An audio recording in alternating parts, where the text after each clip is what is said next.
Hello, my name is Alun, and this evening in my time, I'm facilitating a session of the Alien Dark. This is my hack of Cthulhu Dark by Graham Walmsley, which shifts the action into the Alien universe. So the basic concept for this is that it's late in the 22nd century, and this is a game about people colonizing the frontiers of human space. Out here, greedy corporations vie for valuable resources, and colonists gamble with their lives. And as we know, because this is based on the Alien franchise, there are things lurking in the shadows. As I say, we're using the Cthulhu Dark as the base rules. They're modified to reflect the setting. The principal changes are that in this version, my hack of the rules, it's possible for characters to succeed through the use of force. They're not quite as powerless in the face of the unknown as characters in Cthulhu Dark. And also the addition of ways in which characters can, at a cost, seek relief from the stress that the horror of their situation may apply to them. That bit of the game is inspired by the stress relief moves in Mark Dear's Truman's Cartel Quick Start, published by Magpie Games. I would definitely recommend Cartel. It's still in Quick Start, but it is a really fabulous game. And this session, and indeed this hack, is inspired by the recently released Alien RPG by Free League Publishing, and all those other Alien games that I've bought over the years and never quite got to the table. The aim of this session, this is a one-shot.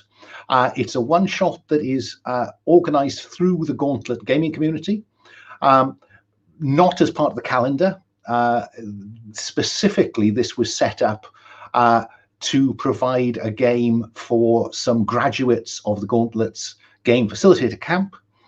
This is the Gauntlet's offer to coach and mentor GMs, game facilitators, who are not as familiar as they would like to be with online play, and two of tonight's players are recent graduates of that program. So this was my way of saying thank you for adding to the online GM community.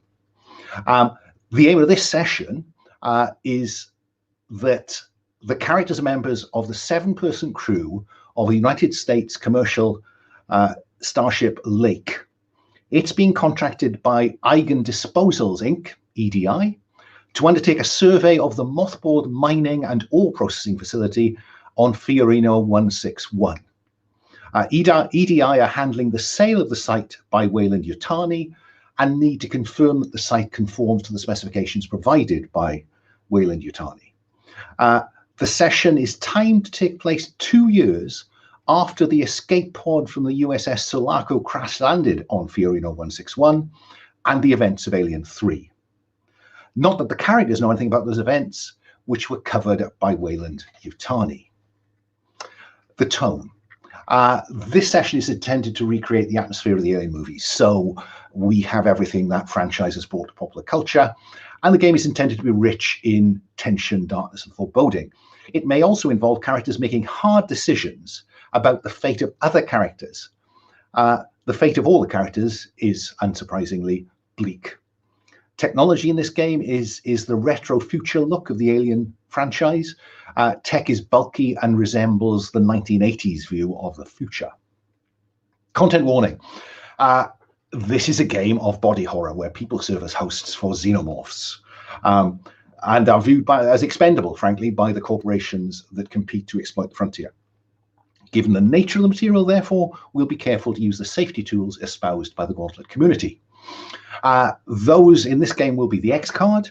I know that at least 3 of the players have played with me with the X card, so they know how that works. But the X card is there to enable anyone to say, hang on, this material is making me feel uncomfortable in a bad way. My advice would be to make the X, or to type that in the chat that we're using StreamYard for this session, in the StreamYard chat. And I will say that I tend not to notice what's going on in the chat. I'm not very good at monitoring that on the screen. I can't chew gum and think. So that's the way to do it. And of course, if any other player spots something that someone else has said they would find uncomfortable, then please X-card on their behalf. There's no sense in which you need to hold off on that. Don't let me run away with it. Keep me honest. And the other thing I'd say about the X-card is, if something comes up and you don't play it, and then later on you think, actually, I was a bit uncomfortable with that, you can always play it retrospectively. I will never ask you why you've played the X-card, but I will perhaps ask you how far you want me to rewind the fiction back to make sure that we can go around the bit of the material that concerned you. We're also playing with the current draft of the Gauntlet Code of Conduct, which crudely put says, don't be a dick. And we're playing with the open door. So if for any reason something comes up, because, you know, life is going on behind us as we look into the camera, please don't hesitate to use the open door. You know, just tell us you've got to go. We hope you come back, but we appreciate that life happens. So use the open door if you feel the need. We're also playing with lines and veils. Lines are those things that will not appear in the fiction.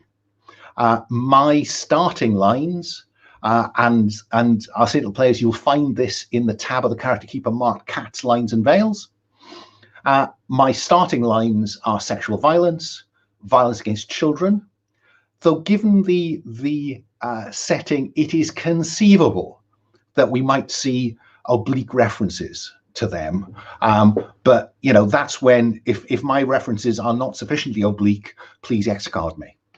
And all I say to the players is, if there are any other lines that you would want to include, please just type them into that space. We're trying on the Gauntlet to get away from asking people to voice their concerns, because sometimes simply saying this, this I would find uncomfortable, can trigger discomfort in someone, and we're not here to do that.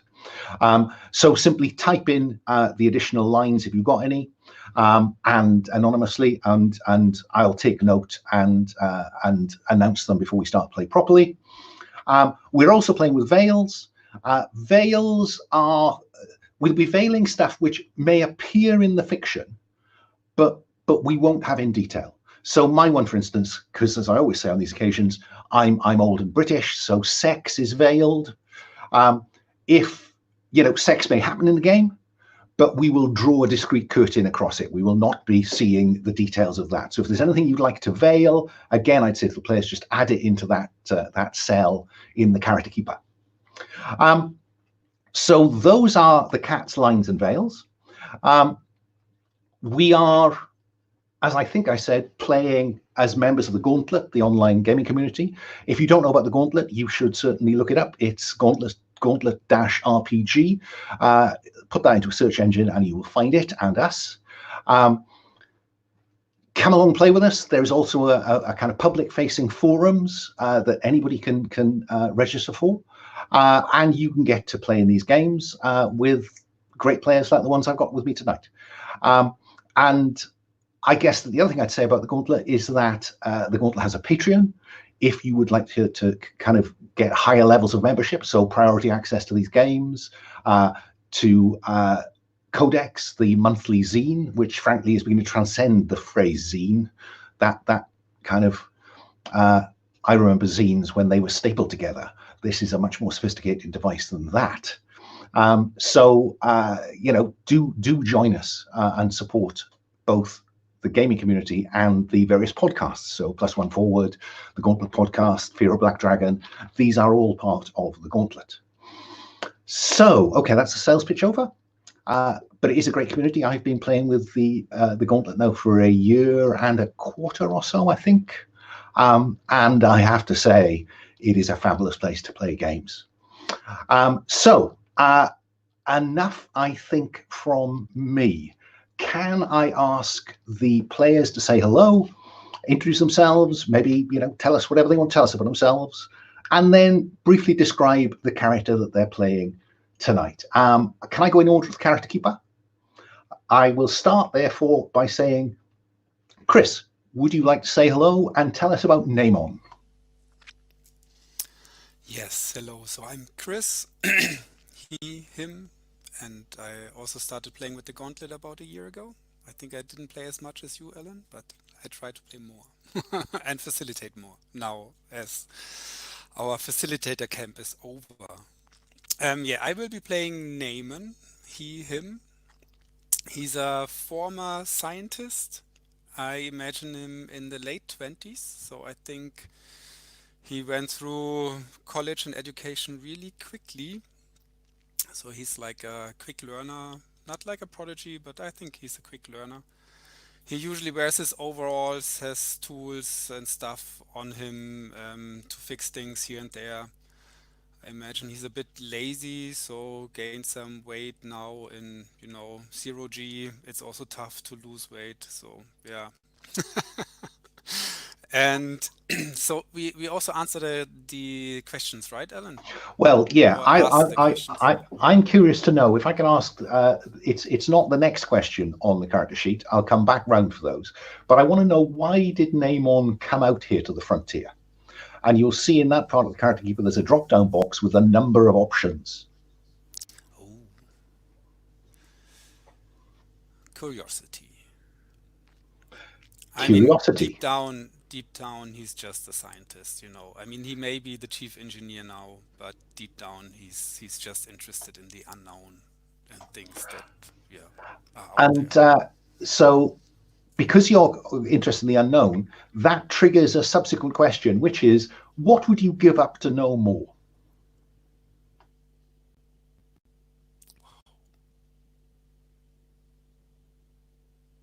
Hmm. First reaction is everything, but then probably, I mean, I'm always in favor of first reactions. yeah, almost everything, I would say.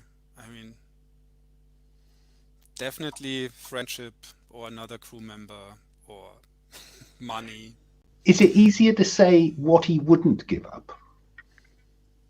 What he wouldn't give up.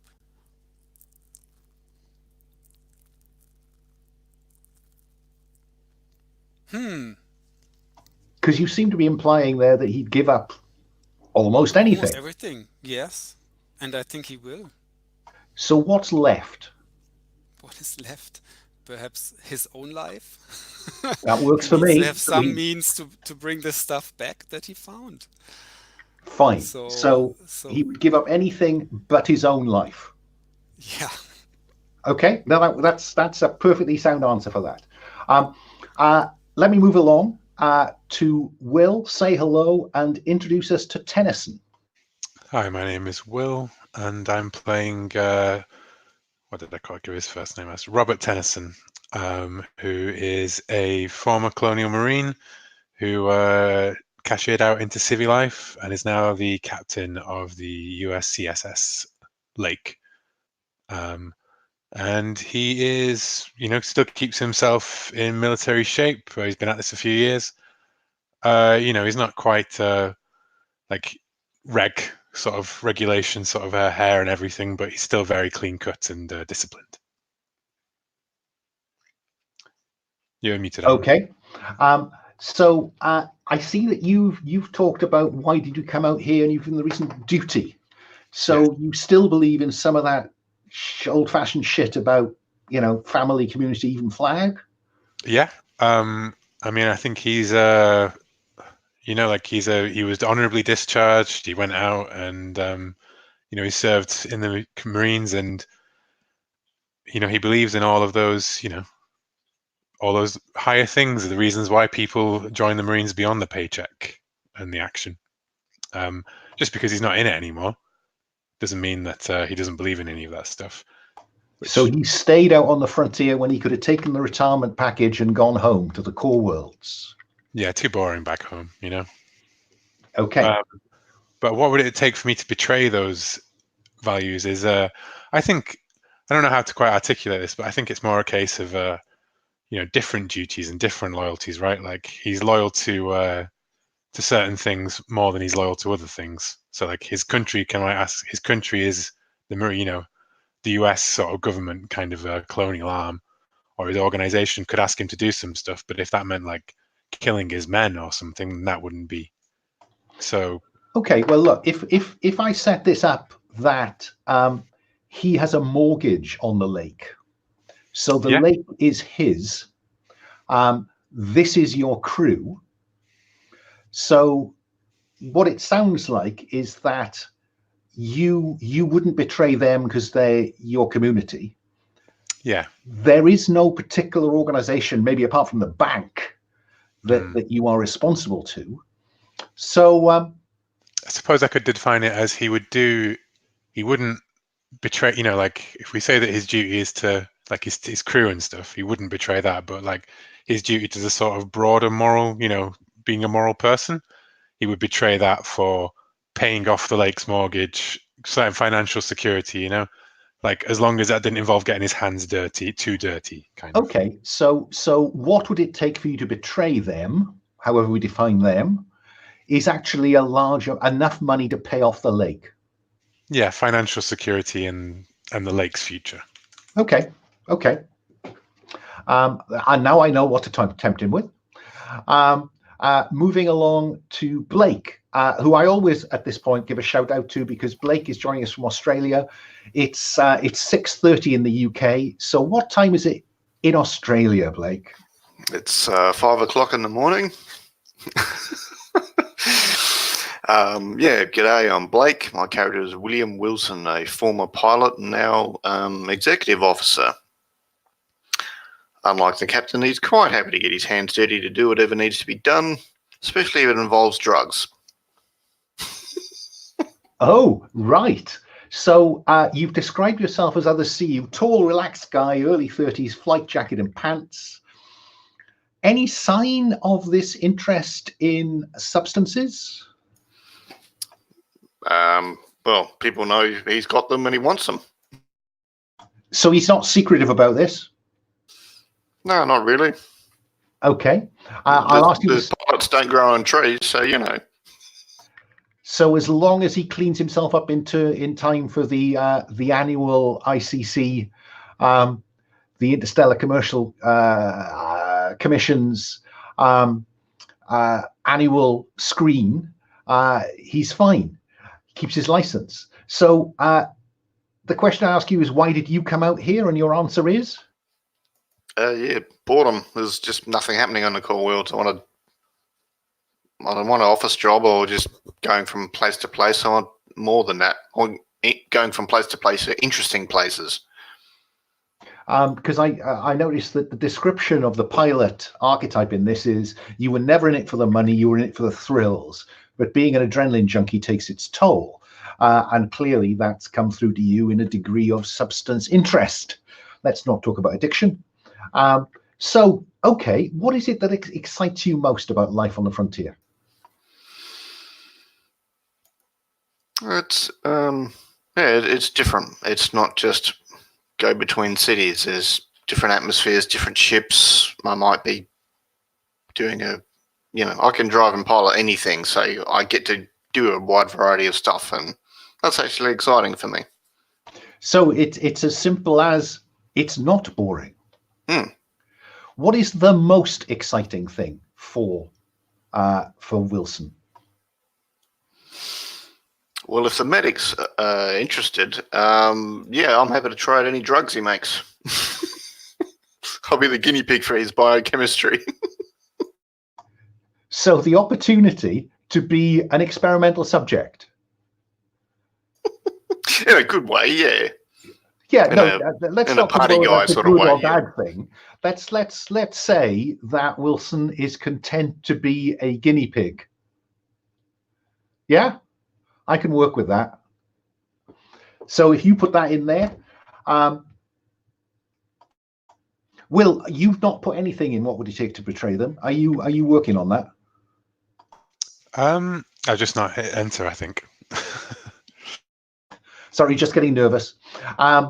Okay, Mario, say hello, introduce yourself, because while I've played with all of these three on occasion, I've never played with you. So tell us about yourself and tell us about James, your character. So, hello. My name is Mario. I use he, him as pronouns. I'm still quite new to the Gauntlet community. I enjoyed the podcast for about 2 years now, but I started playing at Gauntlet Con 2019. So that's still, quite recent. I'm playing James, also uses he, him pronouns. And James is a bit of a weird character. He talked a lot about him actually being a medic, but now he is a science officer. He always wears his leather jacket when it's time to. And he hasn't much in common or any sort of relationship with any of the crew members, maybe apart from William. Those two get along quite well, as it seems. Let me come back to that one, because I the first question I want to ask you, and I must change the character keeper so this is higher up the list, is why did you come to the frontier?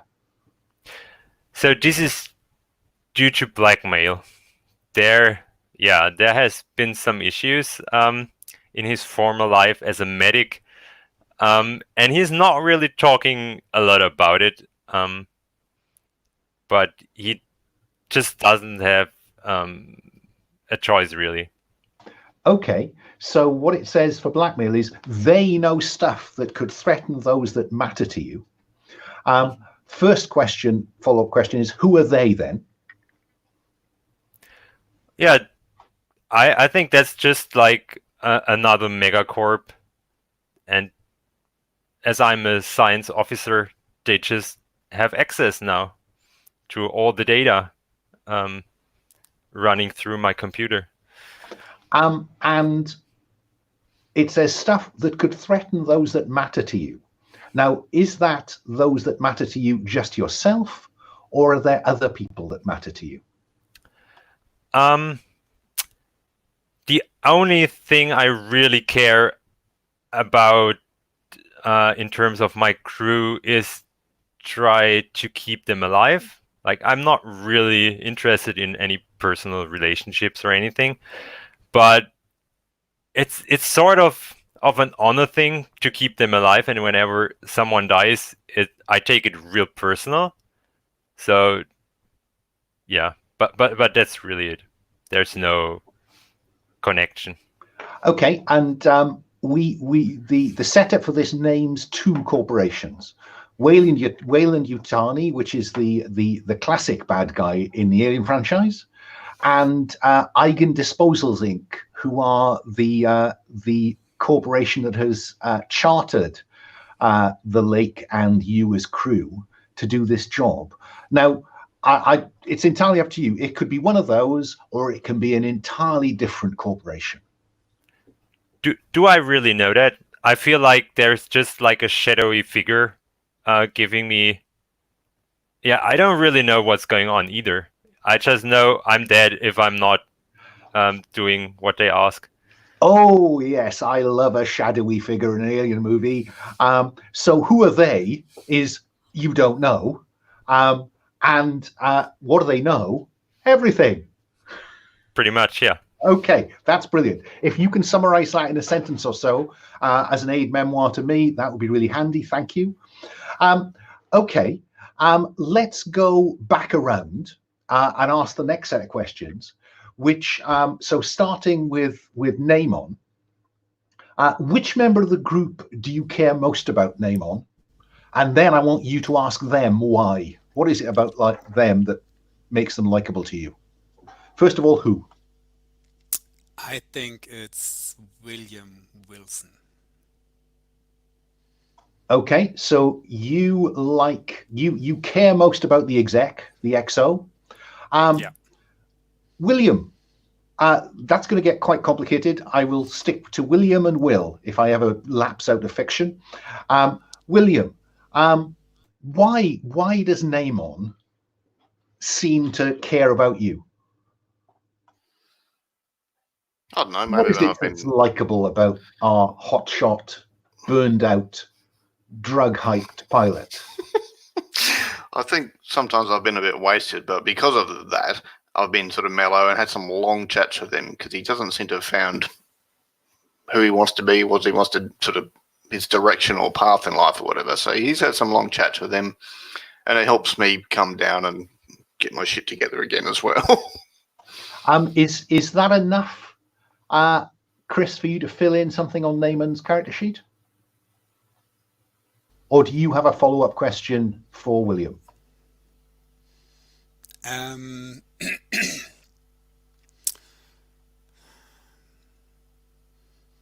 No, I think it's cool. I see those two characters, perhaps enjoying a long chat, perhaps William enjoying some drugs and me just babbling about science stuff, and each of them is listening to the other one and not really listening. So yeah, I can see that. Okay. Well, if you want to fill something in in the character keeper, that would be great. Tennyson, which member of the group does Tennyson care most about? So Mario, is James a former Marine medic or a civilian medic, or is he just medically trained in some way rather than like?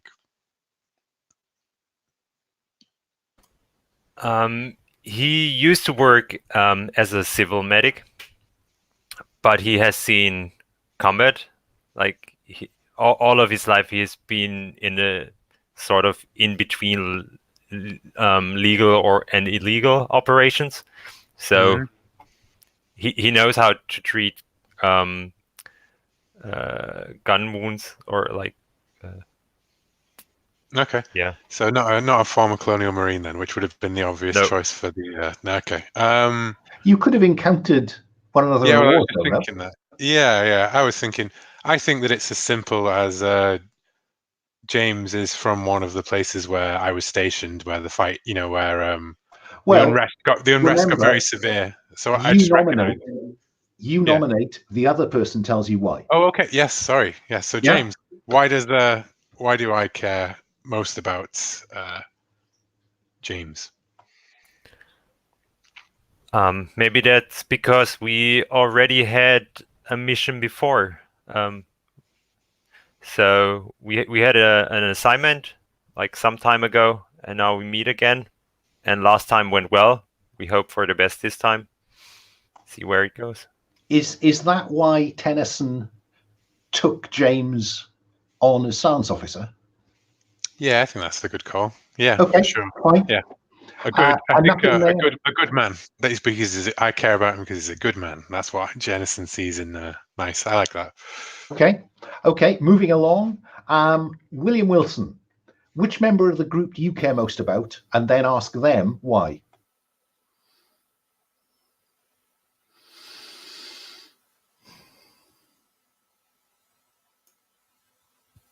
It needn't be reciprocal, let me stress. I'm going to say the captain, just to see what he can come up with. Okay, so Wilson likes Tennyson, or cares most about Tennyson. Tennyson, why is that? Because, really he needs like the discipline and the orders, and if it wasn't for me, he'd spiral off into just complete self-destruction. So he needs the time on the ship, and I'm strict but fair.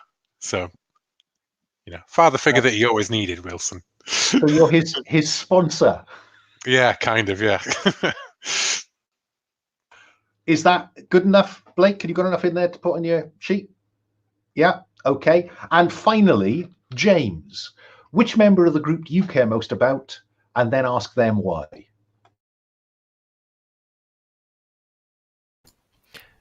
Yeah, it's because I had this idea earlier. I also go with William. Okay, so William, why does James care most about you? Probably because I don't question him. I trust he's completely, capable of doing whatever he wants to do, and whenever he needs anything, I'll arrange for him to get it. I let him do what he needs to do. I don't try and micromanage or any of that bullshit. Does that work for James? Seems perfect. Fine. So if you can fill in something there while I go back around again for Naaman.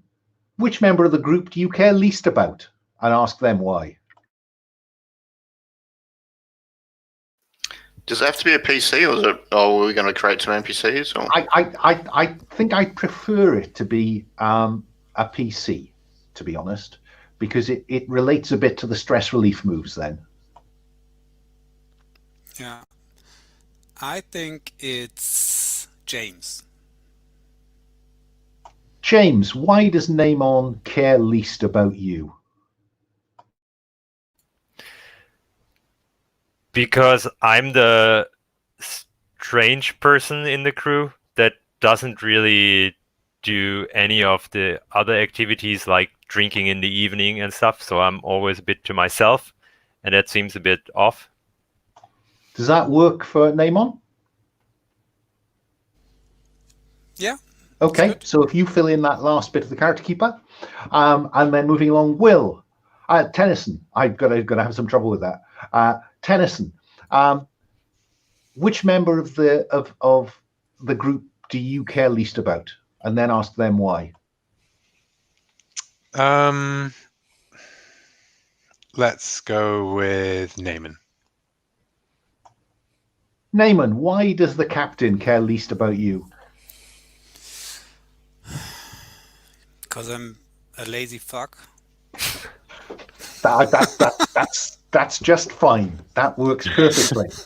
Okay, short So and to the point. I'm not gonna do it in 20 minutes. I'm perhaps gonna do it in 2 hours or a day if things need fixing. Yeah, down on those 2 large, expansive engineering decks. Okay.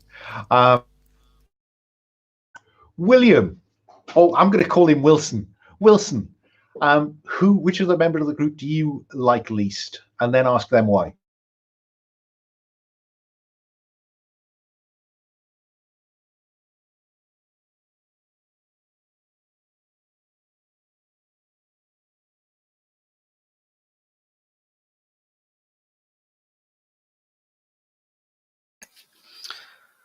That's a good question. Do you want me to come back to you? It kind of, because I can't really choose someone that's chosen me as their favourite, can I? That doesn't. Why not? It's entirely not reciprocal. Makes me a bit of an asshole. Well, I mean, what can I tell you? You know, this is Alien. Yeah. I was thinking of choosing you. So because like I'm your father figure, but I've had enough of your shit, kind of thing, So like, yeah. I don't know. I kind of think that the captain as well, actually, because,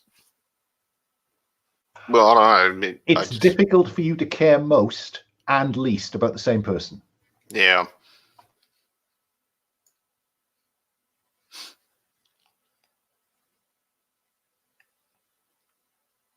I don't know, maybe James, because he gets to choose, doesn't he? You nominate, he says why. Yeah. Oh, I'm going to say James. Okay, so James, why does Wilson care least about you? Because he really figured that I'm just using him whenever I please.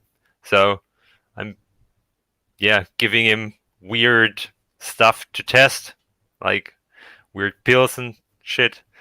And it doesn't always goes well. So yeah, it's pretty obvious that as long as he survives, I don't give a shit. So James is exploiting Wilson, really? Yeah. Yeah, okay. Exactly. Okay, maybe at the behest of some shadow individual. Who knows? Does that work, Blake, for Wilson? I mean, I like being a sort of guinea pig, but maybe like my hair fell out and he didn't give a shit. He's like, oh, we'll try again next time, sort of thing. And I'm like, yeah, sometimes it's okay. Yeah. That's cool. We can go with that. Oh, your hair is falling out. Here's the cure. Try this one. Like, there's always another pill. Brilliant. Then finally, James, tell us which of the group you care least about, and then ask them why. This is the captain. So. Okay, Tennyson, why does your science officer care least about you? He thinks he could do a better job. I like that. Does that work, Mario, for you? Yeah. Okay, so fill in something there, and we have just about everything sorted. The only thing before we kind of start with the opening scene is I will just point you at the mobility and equipment. This is a lift from Forged in the Dark games, really. If you want to be quick, you'll notice that you only have 2 equipment slots. If you're content to be, averagely quick, you have 4. If you're content to be slow, then you have another 2. You start with what you stand up in terms of the descriptions you've already given me, a bag or knapsack or something, a power pack, which I'll come to in a moment, and a personal data transmitter and ID card. There is also something specific in your locker. Yeah, so each of you should see that. If you want to be carrying that piece of equipment around with you all the time, then you need to mark it on the equipment list at the bottom of the character sheet. Yeah, and the character and that equipment you'll see takes a number of boxes from 1 to 3. So if this ship was equipped with a smart gun, you'd have to mark 3 equipment boxes, and that would immediately mean that you were not fast. Yeah, so all I need you to do is to decide whether that thing from your locker is in your hand now. Tennyson, I will say that your service pistol is in your locker. You shouldn't really be carrying that with you while on board ship. Oh yeah, but no. You tell me, do you? Because there's regulations and there's what you do. There's on the ship, definitely not. Okay.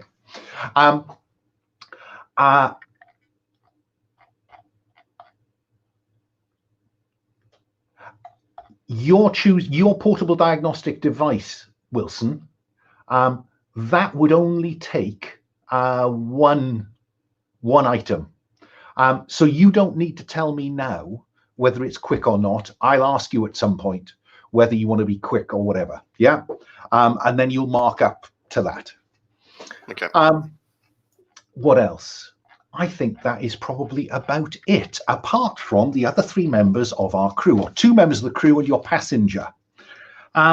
Let me go the other way. James, tell me about your navigator. Give me a name for the navigator and tell me something about them.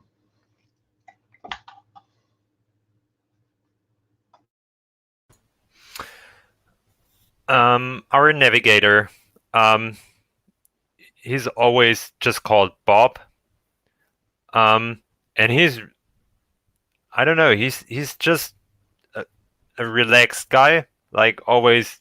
He's the one always joking, and as far as I can tell, he gets his job done.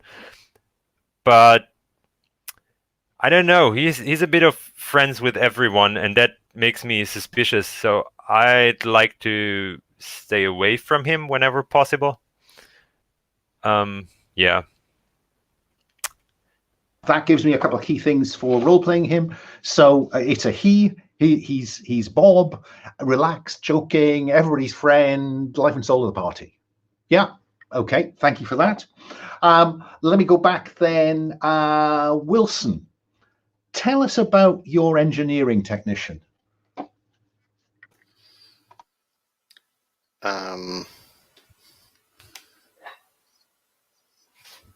she's doesn't take any shit. She's, Vasquez in another suit. That's all I need apart from a name. I don't know. Brigitte. Thinking Scandinavian demigod of crushing skulls. So I'm seeing a tall, athletic Icelander with piercing blue eyes, who is almost the polar opposite to Bob, because Brigitte really doesn't get the joke. Okay. Yes, I think I will ask Tennyson about the Eigen Disposals Inc, the EDI corporate rep, who is along to supervise this survey mission.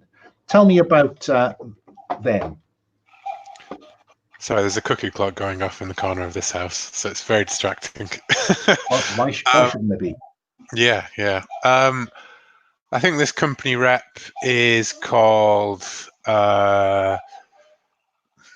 Steinberg, and I think that he is very ingratiating and personable, but also very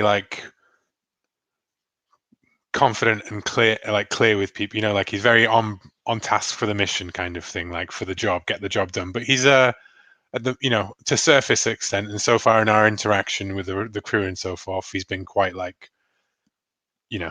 seems forthright and just let's get to business. Not a sniveling yuppie, not a backstabbing deviant, whatever. At the moment, he's a good salesman, at least. Fine. So he's the typical alien corporate representative. He just isn't displaying any of those traits yet. Yeah, he's Burke in the first 5 minutes of Aliens, rather than concerned. Yeah. Look, Ripley, I want to give you your license back. Yeah. Okay. Brilliant. So let us then cut to the kind of you will find a character keeper tab called Fiorina 161 schematics. This shows you an outline of the ship and the habitable bits of the ship, and it shows you the mothballed living quarters, the mothballed smelter, and then 3 of the refinery areas. This is the world to explore. But let's start with that kind of sound as your cold sleep capsules open in the sleeping quarters and hyperspace pods on the character keeper. What do we see in our opening scene? Who wants to pitch in? I'll tell you what, let me start with asking Namon, because I didn't get to ask Namon about any member of the crew. So Namon, what do we see in this this opening shot as these all open up?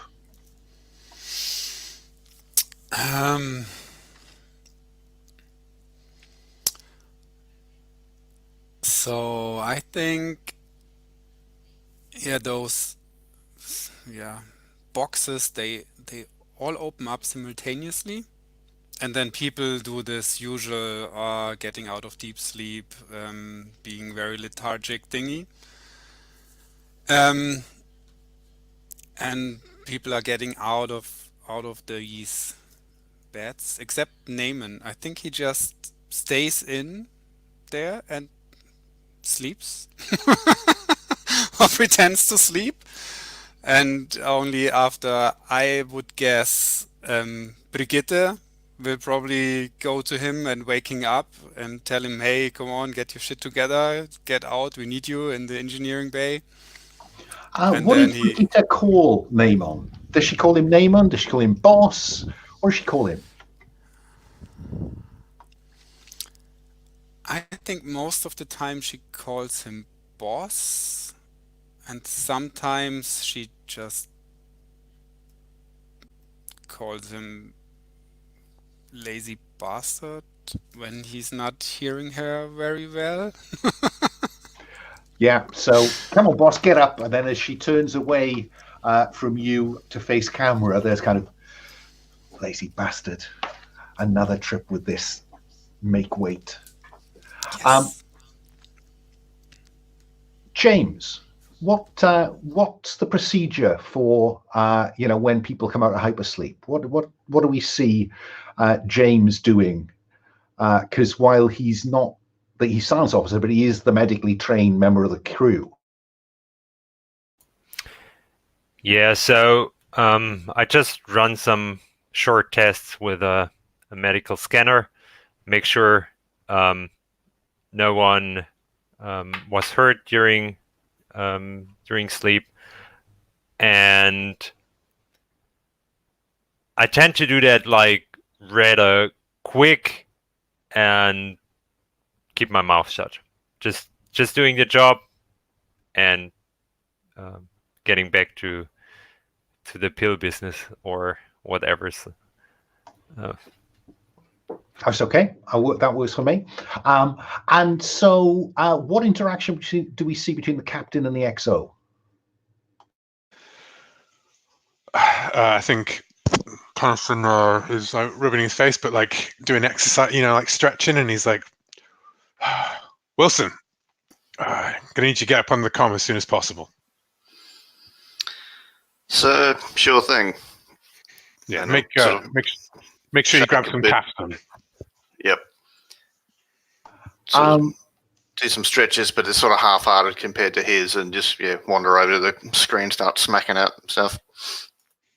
And up there, printing out on the screen in highly pixelated letters, as demanded by the technology, is Mother saying, "Orbit Fiorina 161 ...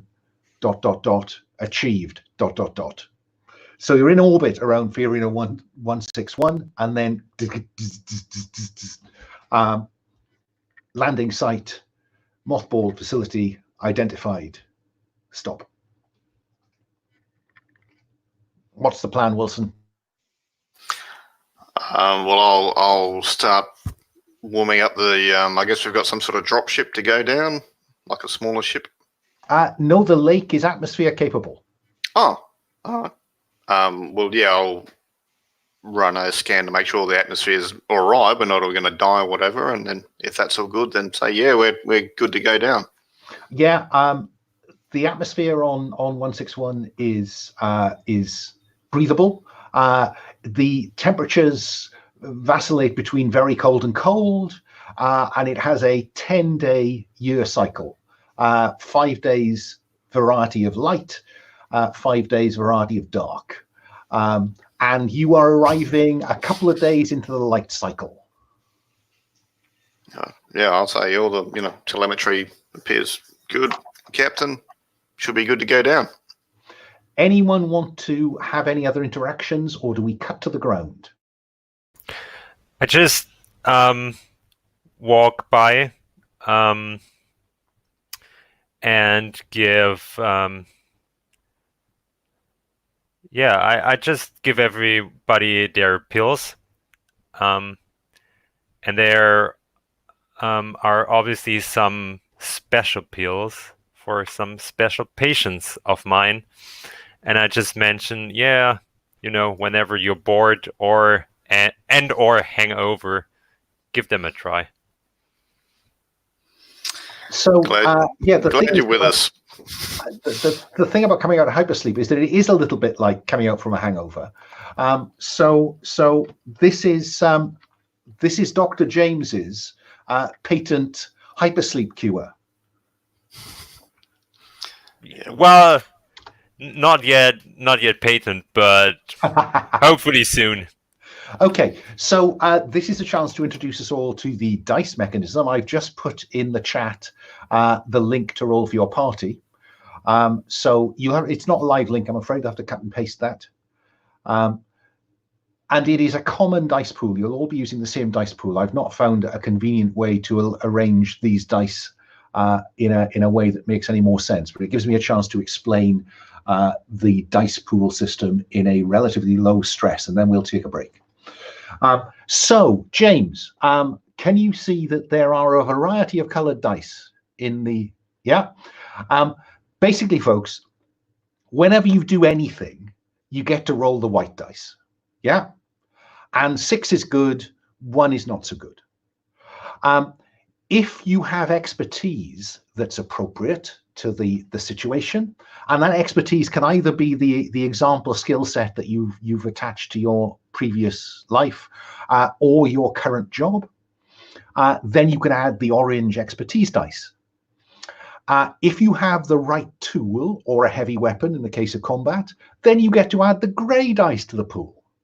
And finally, if you don't like the result, you can add the stress dice. And if you add the stress dice, there is a chance that your stress will increase. Yeah. So let me just ask James. There are on the kind of core rules sheet. You'll notice that there is a thing. There is a skill. There is a skill roll, a move called "Do Something Else." So can we see how effective your hangover, your hypersleep hangover pill is in this relatively low stakes way? By having you, I think that you roll the white dice. This is definitely inside your medic science expertise. So you also highlight the orange dice. I don't think necessarily you have a particularly high-tech tool available to you as right now. So I think you roll the white and the orange. So if you highlight those and hit the green re-roll selected, then we will see those are a 4 and a 2. When you roll the dice pool, folks, you take the highest number. High is good, 6 is good, but on a 3 or 4, on a 4 to 5 for do something else, you succeed with no obvious complications or benefits. So, Wilson, when you pop your pills, you won't suffer any particular disadvantages. You do kind of come out of the hypersleep hangover a little bit ahead of the rest of the crew. Yeah? So if something goes horribly wrong in the next 10 minutes, Wilson will have that edge. I should have checked, though. James, were you content for 4, or do you want to pitch for a higher number?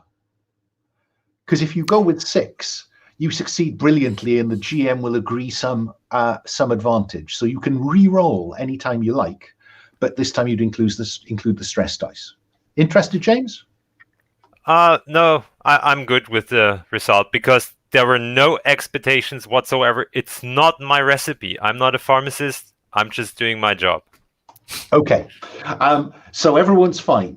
And I think then let's take a break now.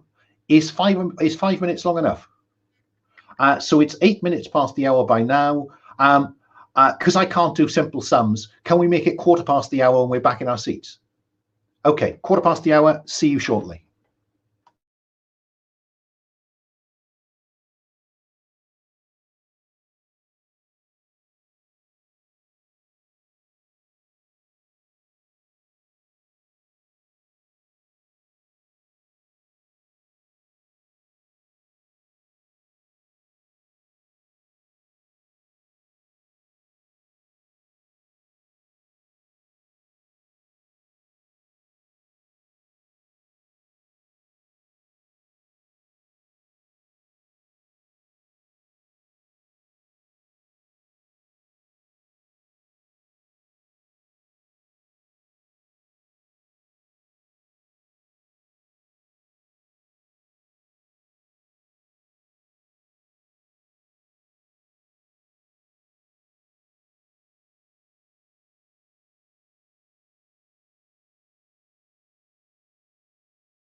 We'll give Will a minute.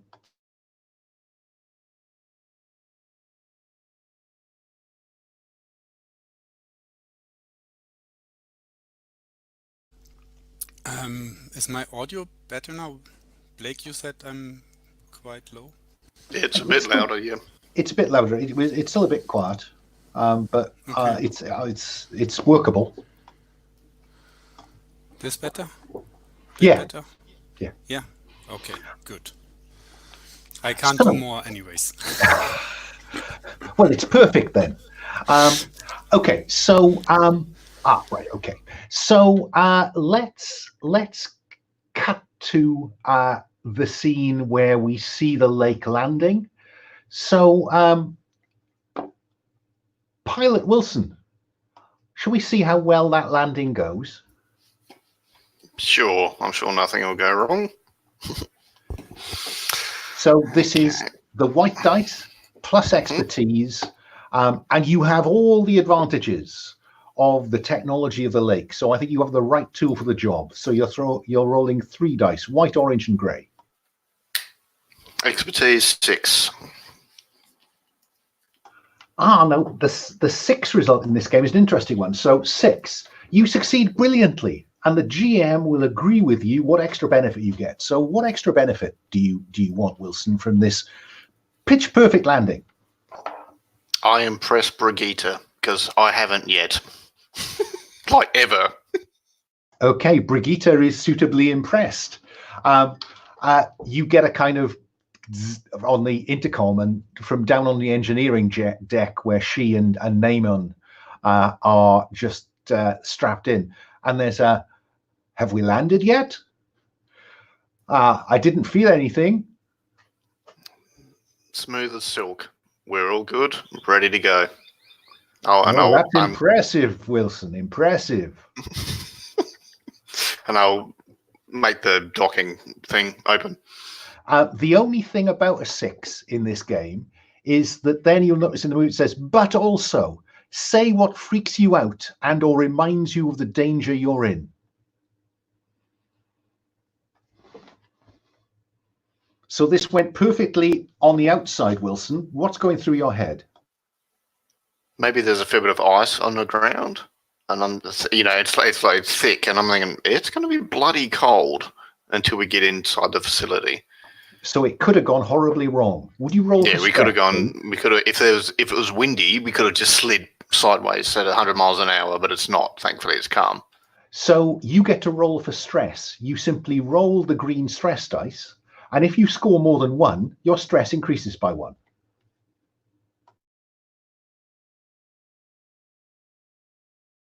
Done. Okay. I will direct you to the tab marked stress relief. There are ways to knock that stress back down. So, interrogate those at your pleasure. I think that we see you all sat in the kind of kitchen mess area at the center of the habitat on the lake. Just shooting the breeze, but also briefing for the mission. So I'll read you the official briefing. Fiorina 161 is an unforgiving place where temperatures vary widely as the world makes its orbit around the binary stars Fiori 16A and 16B. It's home to a large variety of fish, as well as at least one group of primitive land animals. The planet's year is only 10 days long. Half of that year is in total darkness. As I say, you're about halfway through the day, the permanent light day. Determined to be rich in platinum, the planet was extensively mined for decades, but estimates proved to be optimistic and reserves mined out quickly. Never one to miss an opportunity, Weyland-Yutani converted the work site into a Class C work correctional unit and led works for radioactive and toxic waste disposal. While at its height, the facility housed thousands of convicts. It was closed in 2170, 6 or 7 years ago, leaving only a custodial staff and a few guards and some 24 YY chromosome inmates. In 2179, an escape pod from the lost USS Sulaco crash landed on the planet, bringing some kind of contagion with it. Weyland-Yutani reported that the contagion was a rare strain of cholera and dispatched the medical frigate Patna, but it arrived too late to save any but one inmate. Whatever it was, the convicts confined at the site made unauthorized use of the facility's stores of quintricetylene in an attempt to burn away the infectious agent, accidentally killing several of their own in the process. The story, however, has been sensationalized by a book written by that single survivor called Space Beast, in which he claims that it wasn't a contagion, but a hostile organism that was on board the escape pod, and that it killed nearly everyone before it was finally put down. He also claims the company was at fault for the massacre. Weyland-Yutani have had the book banned, but copies still circulate among conspiracy theorists. It's now 2181, 2 years after those events, and you and the rest of the 7-person crew of the Lake have been contracted by Eigen Disposals to undertake a survey of the mothballed site. You need to complete the contract if you're to keep the ship and your lives running, otherwise the lake will be repossessed.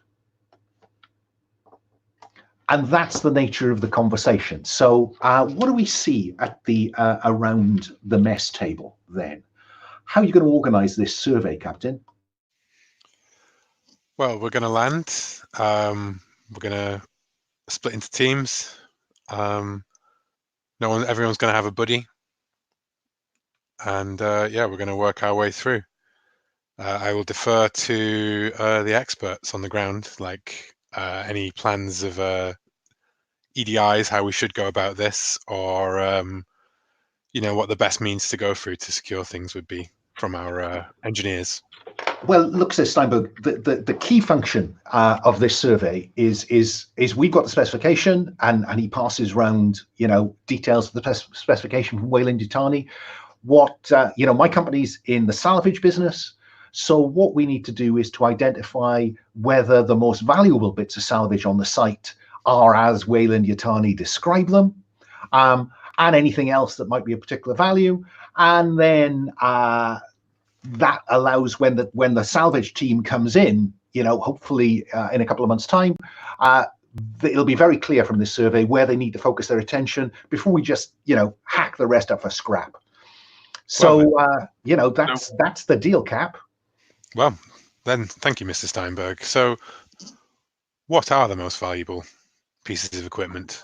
And he'll say, what they've said is in a variety of locations. There's the command and control stuff that related to the smelter. There's stuff in the refinery like really kind of expensive valves. We wouldn't want them just hacked out. So really, it's just about going around the site, identifying those, confirming they're there, and then our inventory will be complete, and you can just take us all home, Cap. And the last people on this planet, was that the evacuation of Fury 161, or? We've confirmed with Weyland-Yutani that they then put a team in to make sure the entire place is sterilized. So you have no worries about any of that cholera hanging about. They put a team in to just clean the place out. Okay, well, I'm going to want everyone wearing... And then they kind of mothballed it. So, that's the state we should find it in. Okay, well, I want everyone wearing breath masks and gloves anyways. No need to be foolhardy. We're not some kind of, remember the Prometheus incident? Yeah, I think, well, we'll land, and the plan is that we'll spread out from the first location nearest there after we've, seen what situations are on the ground, and then we'll split into teams of discrete sizes to, fan out, basically. Okay, let me ask Namon. You're the engineer. What do you see when you kind of first step off the ship? What kind of condition is the refinery? Because you're surrounded by these towers and pipes. Think chemical engineering plants. What is it that you see that suggests that this is mothballed?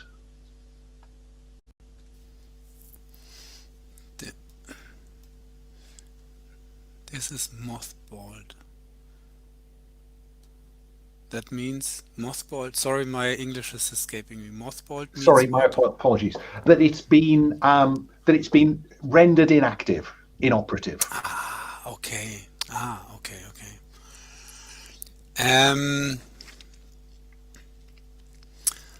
I guess. I mean, if you have those pipes and like exhausts and stuff where you need to put in other stuff, and I guess some of them are just weld shut. So the Yeah. exhaust pipes are weld shut. There's no, like, you have those conveyor belts and stuff which bring in like the resources that are processed. Like, I don't know what they did here. Or Those are, processing, for the most yeah, part. or processing. Okay, those are deconstructed because they would have been too fragile to leave like in the open for so long. So yeah, I guess some stuff is, yeah, like I said, weld shut. Some of the stuff is deconstructed that is too fragile to stay here for years, exposed to the cold. So stuff like the conveyor belts, which would be not all metal, the non-metal bits have got very cold, and perhaps they're very fragile. And as you say, certain metal valves and other stuff have been welded, so they can't be turned on. Fine. What are the teams? What teams? I was going to ask Captain Tennyson what teams he was setting up. So let me just say, I'm going to suggest that you team up with the people you like. So that would mean that Naaman, you and Wilson. Yeah. Naaman and Wilson. Tennyson and James.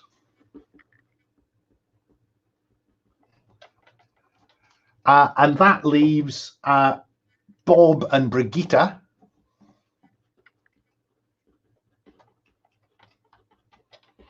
And I'm going to suggest that Steinberg will remain on the ship to just keep on top of the admin as you come up with the goodies.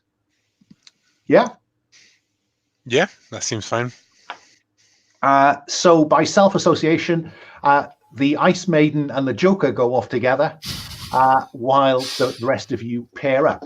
Now, I've given you a schematic of the layout. Where do you want to send the teams first, Cap?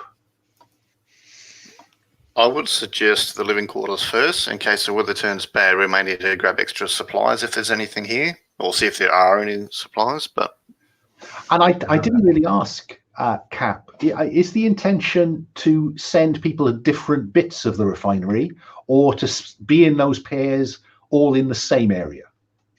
I think it was to split up ultimately. To maybe for some we wouldn't tackle the refinery separately, but one of us might go to I might send a team to the living quarters, and then the rest to one of the refineries perhaps, or to the smelter, and then check it out from there. So yeah, I think I'll send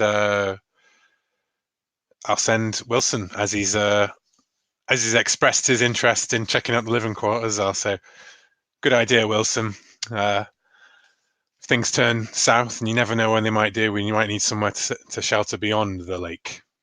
So, yeah, you check out the living quarters. The rest of us, I'm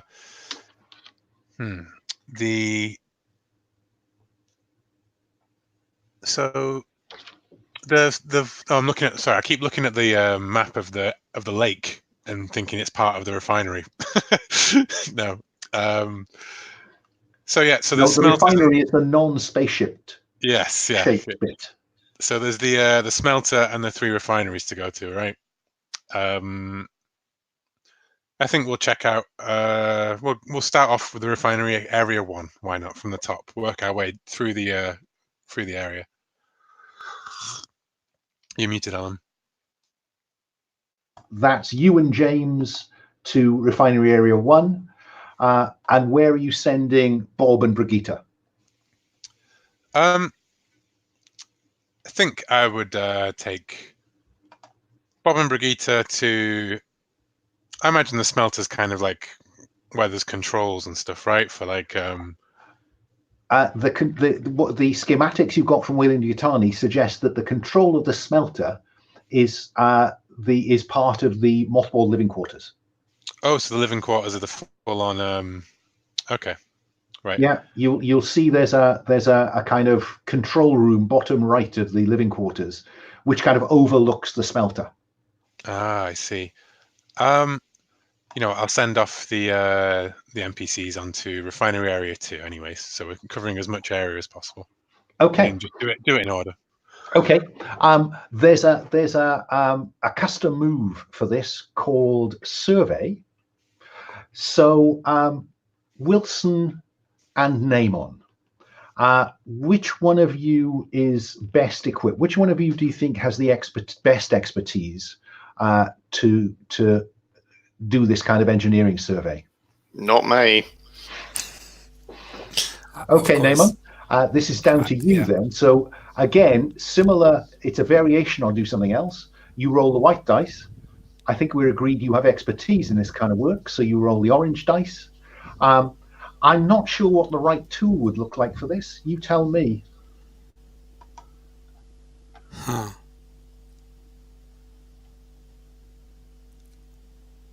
You have a data tablet.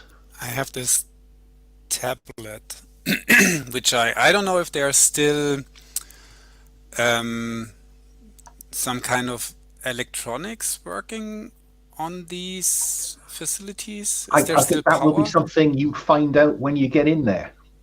Okay. But perhaps I can use the tablet anyways. Perhaps I loaded the schematics to the tablet. Perhaps it can help me in that way, so I know where I need to look and stuff like this. So what I'd like you to do then is, can you fill in one equipment box? Mm-hmm. And you'll find in that list of equipment a data tablet. I can't quite remember where I put it. I should have made these alphabetical now I come to look at them. But hopefully you can find it, even though I can't see it. So you'll tick the item, tick the equipment box, and I need to determine how much power you have in your data tablet. So roll the white dice and halve it. So we're rolling a D3 for the amount of power that you have. So it's a 1. Okay, so you simply tick the first power pack. Yeah? Okay. Mm-hmm. So every time you use the data tablet, it will use up one of those powers. So you have one use of the data tablet until you have a chance to recharge it. Yeah? Right. So do you want to use the data tablet for this initial roll? Yes. Then go ahead. Roll all 3 dice, orange, white, and grey. It's 5, the best result. With a 5, it says 4+. You add 1 to the survey findings. So you are able to confirm that the reactor that kind of drove this, the power supply, is turned off, but it and the control mechanisms of the refinery could be activated. Yeah. Mm-hmm. And that counts as a successful identification of one item of value, because that's what Weyland claimed, that this was a functional control hub. Yeah. Wilson, do you stay with Namon while he's kind of flicking switches and checking schematics? I'll stay within the same room, but just sort of look around, see if there's anything that looks interesting or valuable or both. What is it that tells you that the living quarters here have not been entirely inactive for the last 2 years? There's just a few things on the floor that would have been tidied up or whatever. It just looks like someone's quickly been in and out without tidying. Just a few little objects, isn't it? It's like you'd expect if there were rats or something. It's a bit weird. There's a thin crust of frost on everything in here, apart from some ready meals. Yeah, which are not as frosty. They've been eaten within the last 2 years. Okay, I'll leave you with that. Moving on to James and Tennyson. Do you stick together or do you separate to cover ground? I.e., do you want one survey roll or two? I think I would direct James to, spread out, cover the ground. Which means sure, that each of you gets to make a roll on the survey table. So shall we start with James? You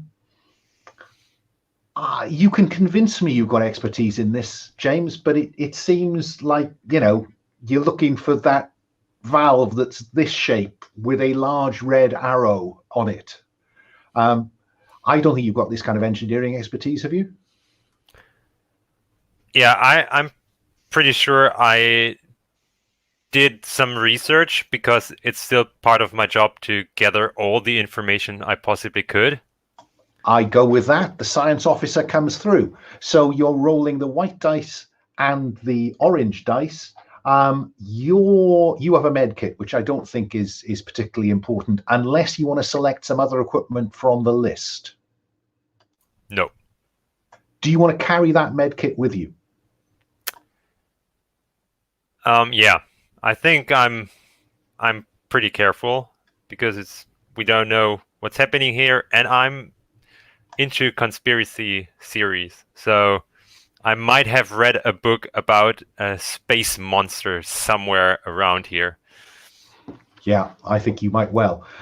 So if you will mark medkit on your equipment list and mark one equipment box, just so we know how much you're carrying approximately, and you get to roll with 2 dice.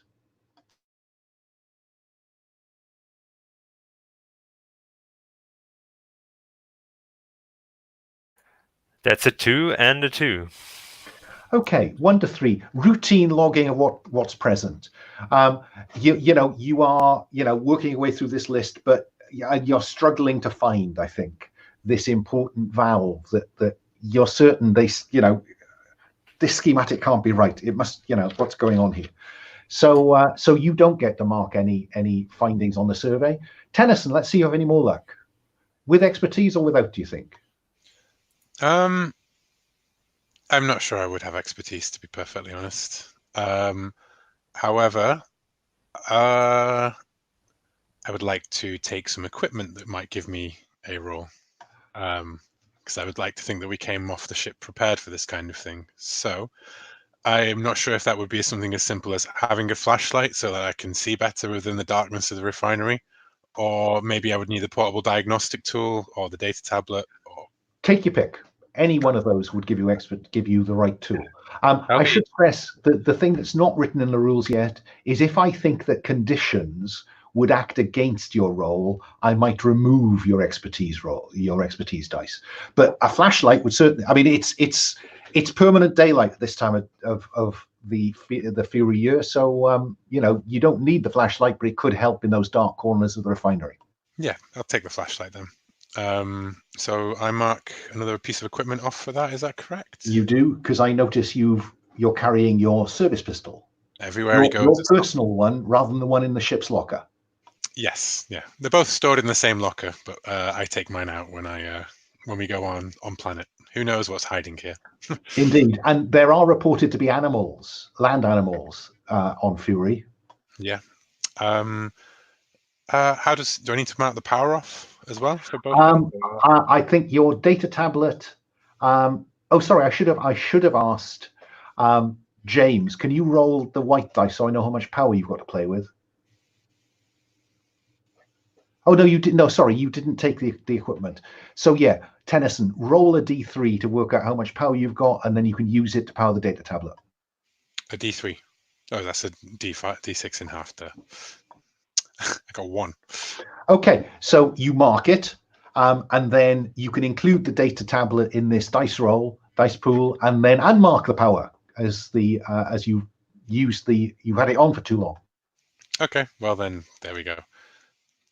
So that's expertise and the white die, and I got 2, but I'd like to re-roll it with stress. With stress.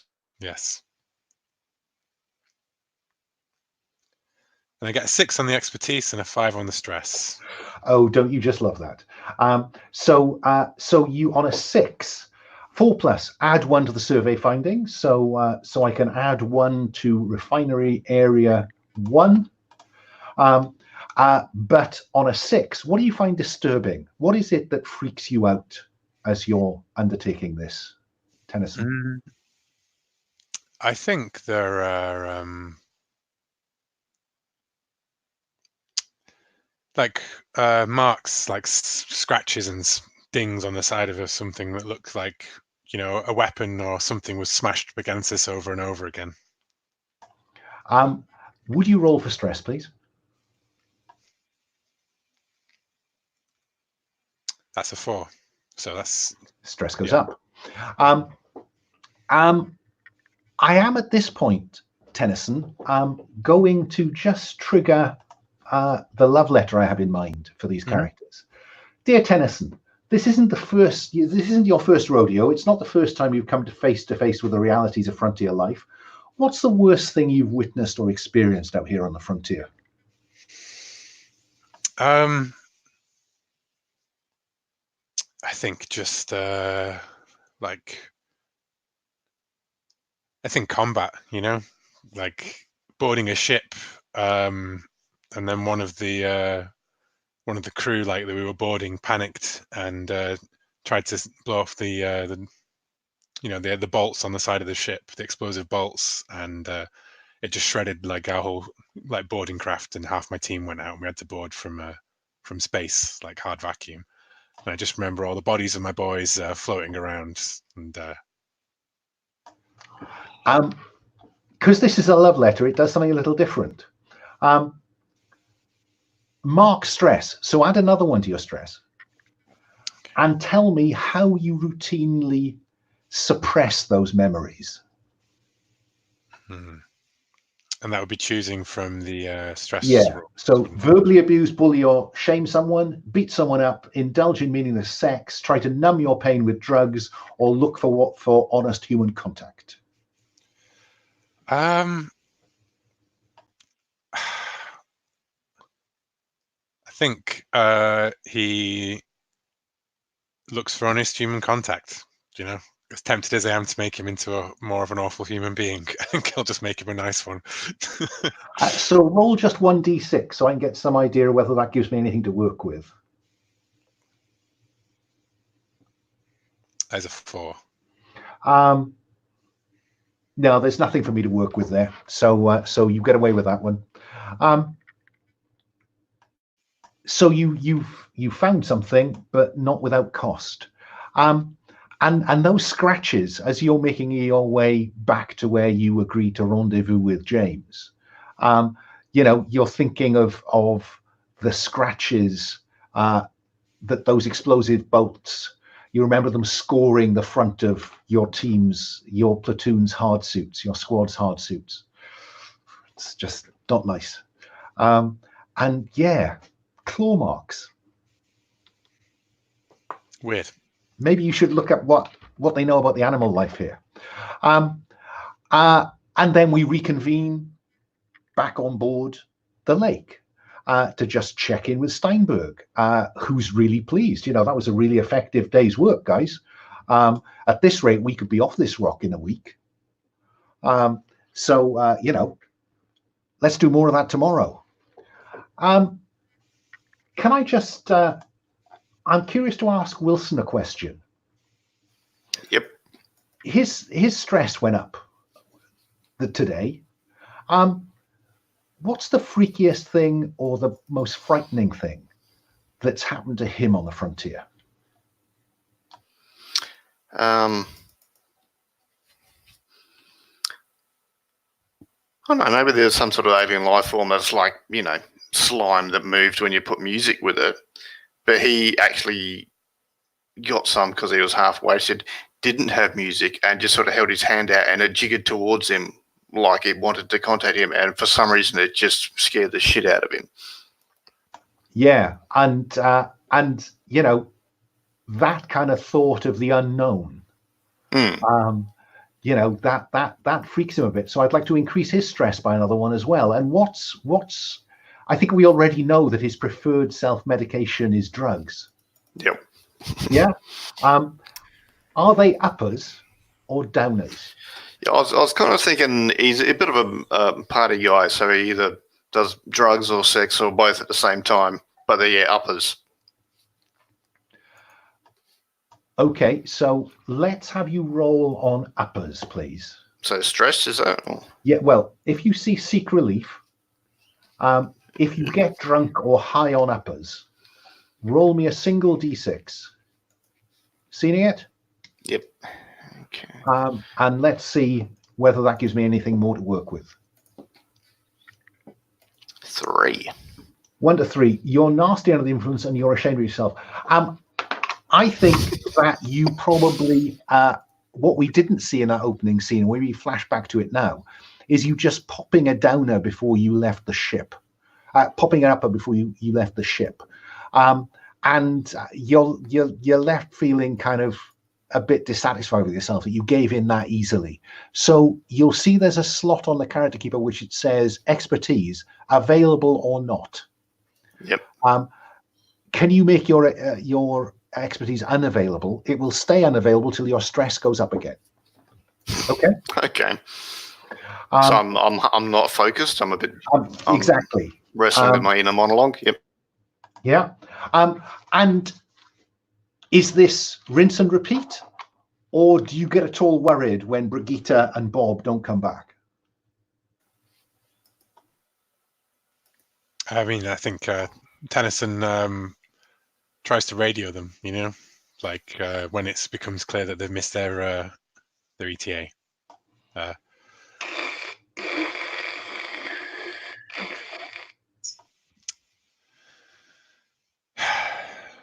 Okay. Wilson, Naaman, how was the living quarters? Yeah, fine. Nothing of note. Maybe just give Brigitte in that 10 minutes. Maybe it's just a bad radio spot. I feel happier if we went out and looked for them. I think, well,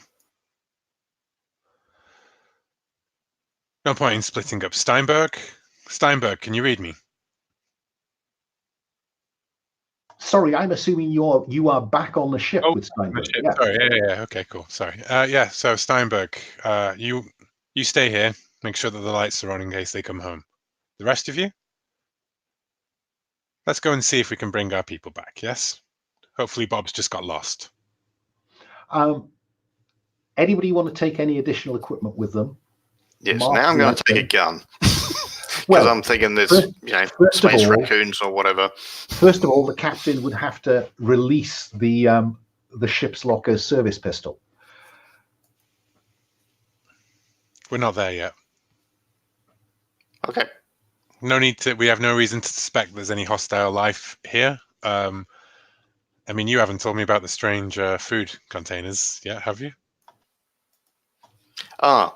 Yeah. Well, on that note, there was some food sort of objects knocked about in the living quarters. I thought, space raccoons or something, Space raccoons. Rats, big rats. I don't know. But okay. Yeah. Yes, Wilson. Yes. Let's get a move on. Yes. You can tell me about the space raccoons when we found Bob and Brigitte. So the ship's locker is on that same tab as the schematics. Motion tracker, cutting torch, bolt gun, service pistol, incinerator unit. Captain, are you releasing any of that equipment?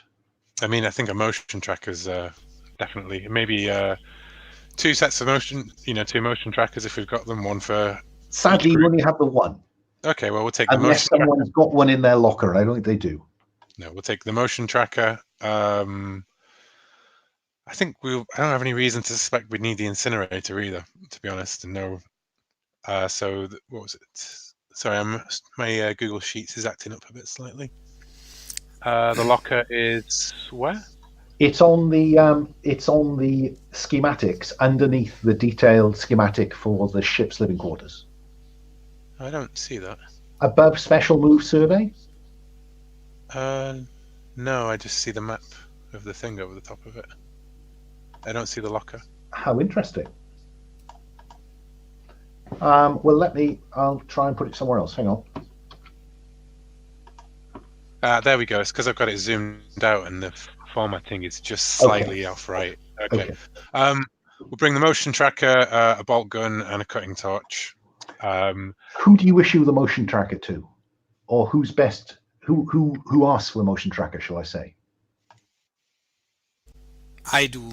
I need to find Brigitte. Someone needs to do all of the work here. So, Did I say that aloud? So mark the motion tracker on your character sheet. Was that cutting torch and bolt gun? Yes. Yeah. So cutting torch, who's best? Who are you issuing, or who is best equipped to deal with that? I think that I would hand the cutting torch to Wilson. If only to carry it whilst Naaman handles the motion tracker. You know, Naaman's our engineer. If we need to cut through anything, he'll take over. Which leaves a bolt gun. I think I'll give to James. Again, you know, we don't know what we might need out there. We might need to use a bolt gun for something. Who knows? It's just equipment. A bolt gun is one of those things that drives a rivet, kind of thing, into stuff. Yeah, we may need to jury rig something when we're out there. You know, if a walkway's collapsed or something like that, like having the tools that we need is going to be what we, you know.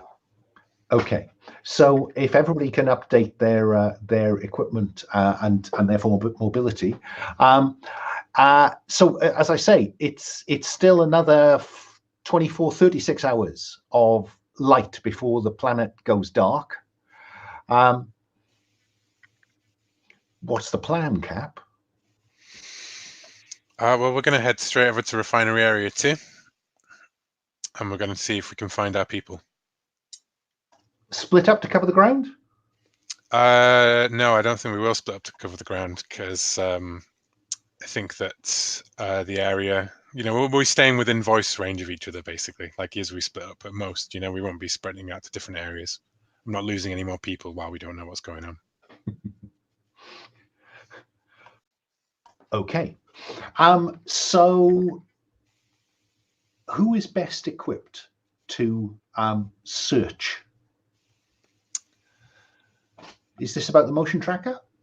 I mean, that's what we're looking for, isn't it? We're looking for people. We're looking for life signs. So, like, well, I will remind you that you all carry a personal data transmitter and ID key card that you can tune the motion tracker into, so we can also track on that.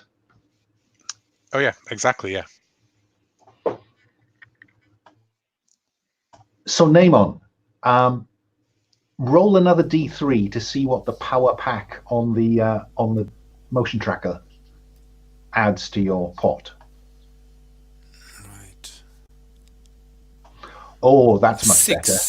So mark another 3 boxes, and then let's have you investigate using the motion tracker. So it'll cost you a power point, but go ahead. So whenever I use something that uses power, I untick one? Exactly. Okay, all right. So... and so you are rolling... I don't think you have search and rescue expertise, do you? Nah, I can just use the tool. Yeah, so white dice and grey dice. Yeah. That's 4. And when you roll to investigate, on a 4 or 5, you get the bare minimum, unless you want to roll again with stress. Nah, I mean, I really do care about Brigitte. I mean,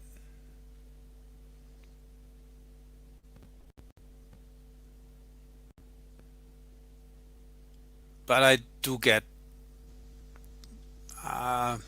No, I will try again. Okay, so roll the Just 2 for the dice sake of plus the trying stress it. one. So you re-roll all 3 dice. Yay, a 4. So the outcome is the same, but because the stress dice is equal to or higher than the other dice, stress goes up by 1. Excellent. Because you are really worried about Brigitte, aren't you? Yes. But you do get to ask me one question as well as the basic. The basic information is that, beep, beep, beep, beep, beep, beep, beep, beep. And there, ahead of you, about 100 meters, is the personal ID for Brigitte. That's the basic. Now ask me another question.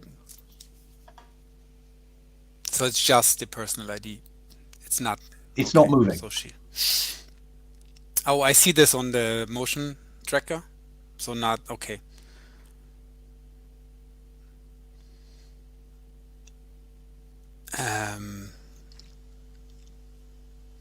So I can ask any one question related to this that I can think about.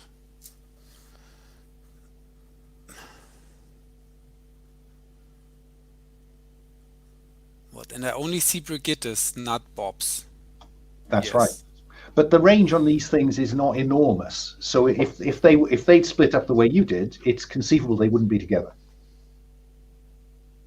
Okay. So what do I want to know?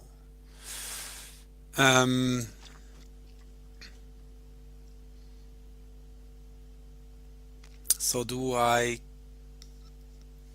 can I see if there was an accident? You're 100 meters away from. Oh, we are still so far away. Okay, so you can ask me a question where you are now. Where am I now? So can I ask something like, what do I need to do to get there safely? Yeah, the surprising thing for you is that it's up. It's not on the ground. It's up 2 levels. There are gantries and complicated metal stairways running up beside these various pieces of pipework. And it's up on the 2nd level. So the way up is up that staircase there, and then that should take you straight along. Yeah? All right, folks. So let's have a look. I found her ID tag up there, 2nd level. Follow me before along. Before you do that, Naaman, yes. Can I just ask you what particularly freaks you out about this? Because this is your first rodeo. You've encountered strange stuff or scary stuff on the frontier. What's the scariest thing you've encountered on the frontier, or the thing that freaked you out the most? Like ever. So not related to not now, related to this. To this might remind you of it.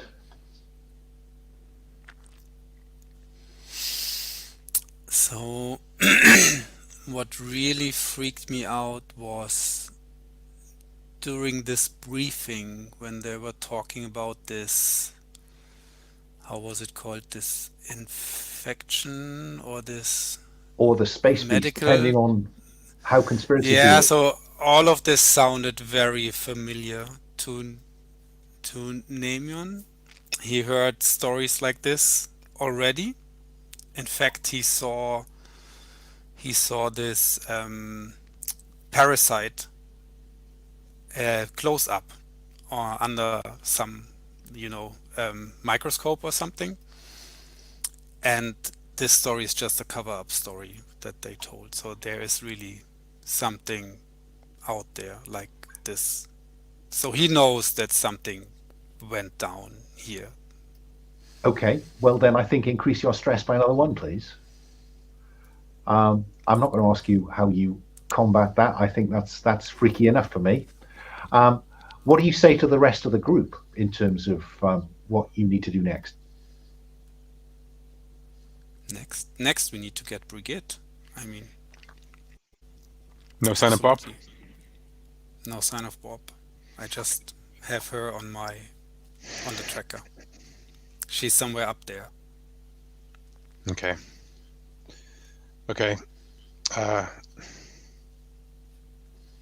And I think he's going to ask you to take the lead.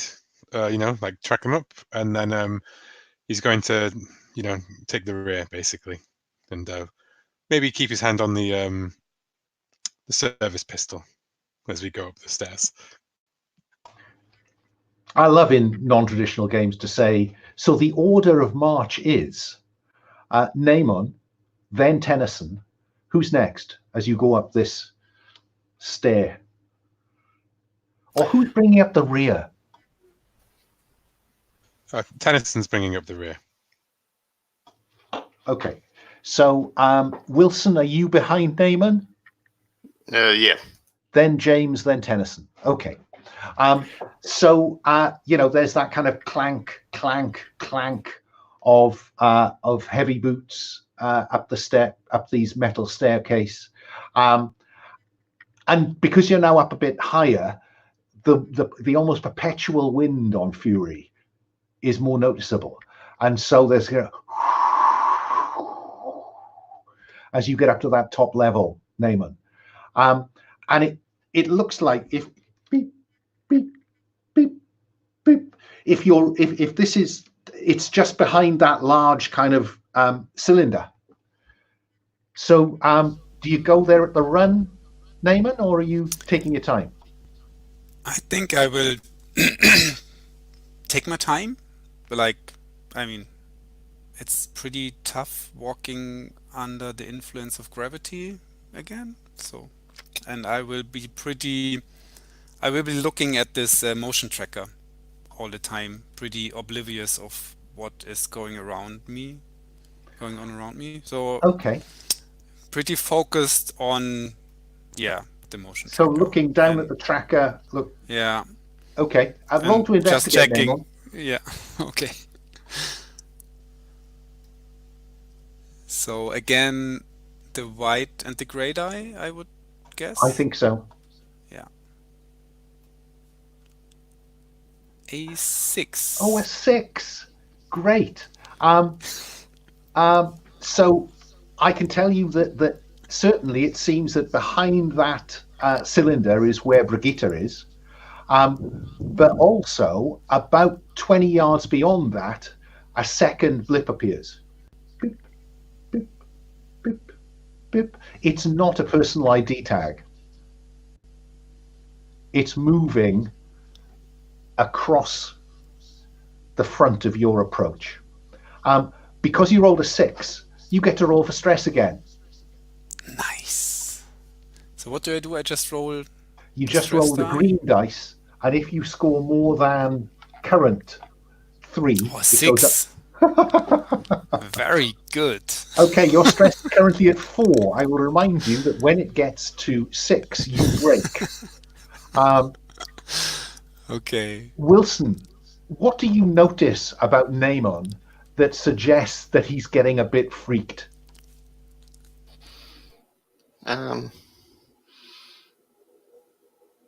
He's, instead of sort of relaxed, smooth motions, he's a bit sort of jagged. He seems on edge. All that tension in the shoulders. Naaman, you'll see that underneath stress, it says manifest as. Would you just put in there for an aid memoir, tense posture? Yeah.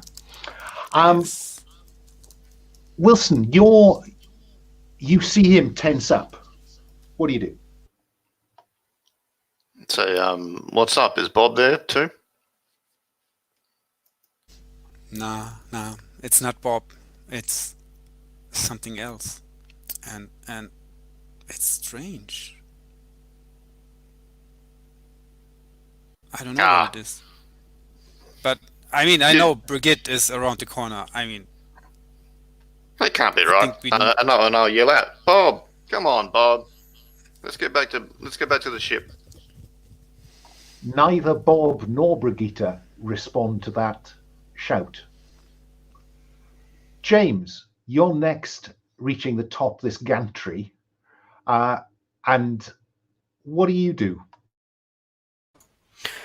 I'm visibly nervous, but as I do know Tennyson, a bit better from the other mission. I'm going like, hey Tennyson, is there no protocol for those who always want to get their extra share? It's really annoying. What's your guess? What are you looking for this time? If they've come down here trying to score a little off the top, then they're going to lose more in the fines, right? That's what the contract says. But I'm going to be happy as long as both of them are alive and well. Yeah, I do not mean them harm or anything, but maybe you should. I don't know really how to put this, but don't you think you're a bit soft? Like, I think some of these guys could use a hard hand every once in a while. Well, I'm not in the Marines anymore, James. And I'll be honest, it's not as though I've got the funds to pay for much more in the way of crew than what I have. So we make do. Has James offered Tennyson the opportunity for simple human contact there? Ooh. Well, sort of. He's pretty nervous, and every conversation is as good as another one. So if Tennyson has something to say about it, James is glad to have something to talk about. I mean, to Tennyson, that certainly would sound like honest human contact, I think. Then let us reduce your stress by 1, Tennyson, and roll a d6 to see what the cost is. I got 6. On a 6, it was really worth it. Reduce stress by an extra 1. Nice. But on a 4+, there's a blow up. Agree with the GM whether to apply the 4+ result to James from verbally abuse, bully, or shame someone, or beat someone up. I think that was a shame. I think was me pointing out, that like, never mind the damn the inconvenience. Like first things first is find out our people. Okay, so you are shaming James for this. 4+, if they are a PC, your words hit them really hard. James, roll for stress.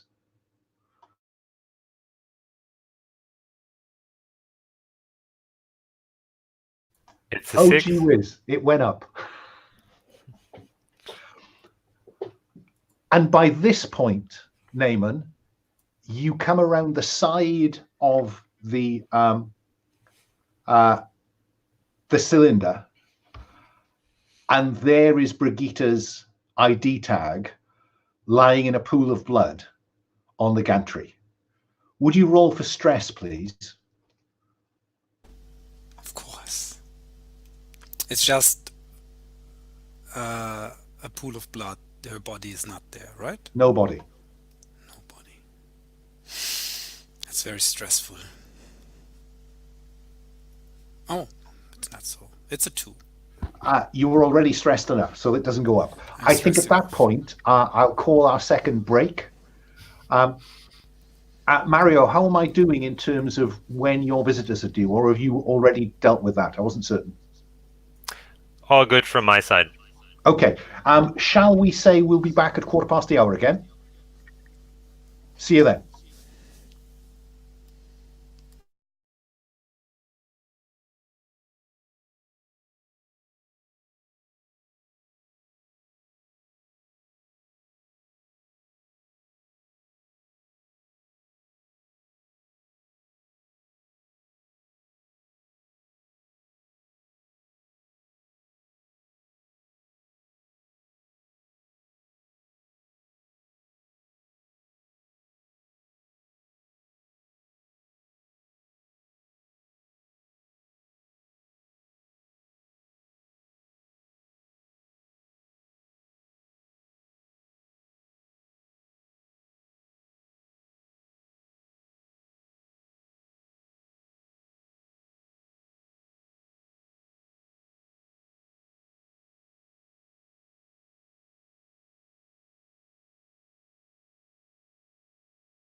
Yeah, and then I realized as I was like saying the walking order of us, I was like, oh damn, I'm playing the character in a horror movie that doesn't want to split off and go on their own, and doesn't tell all of his subordinates to spread out and split yourselves up and make vulnerable targets.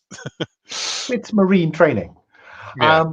So there is Brigitta's ID tag lying in a pool of blood that's dripping through the grating.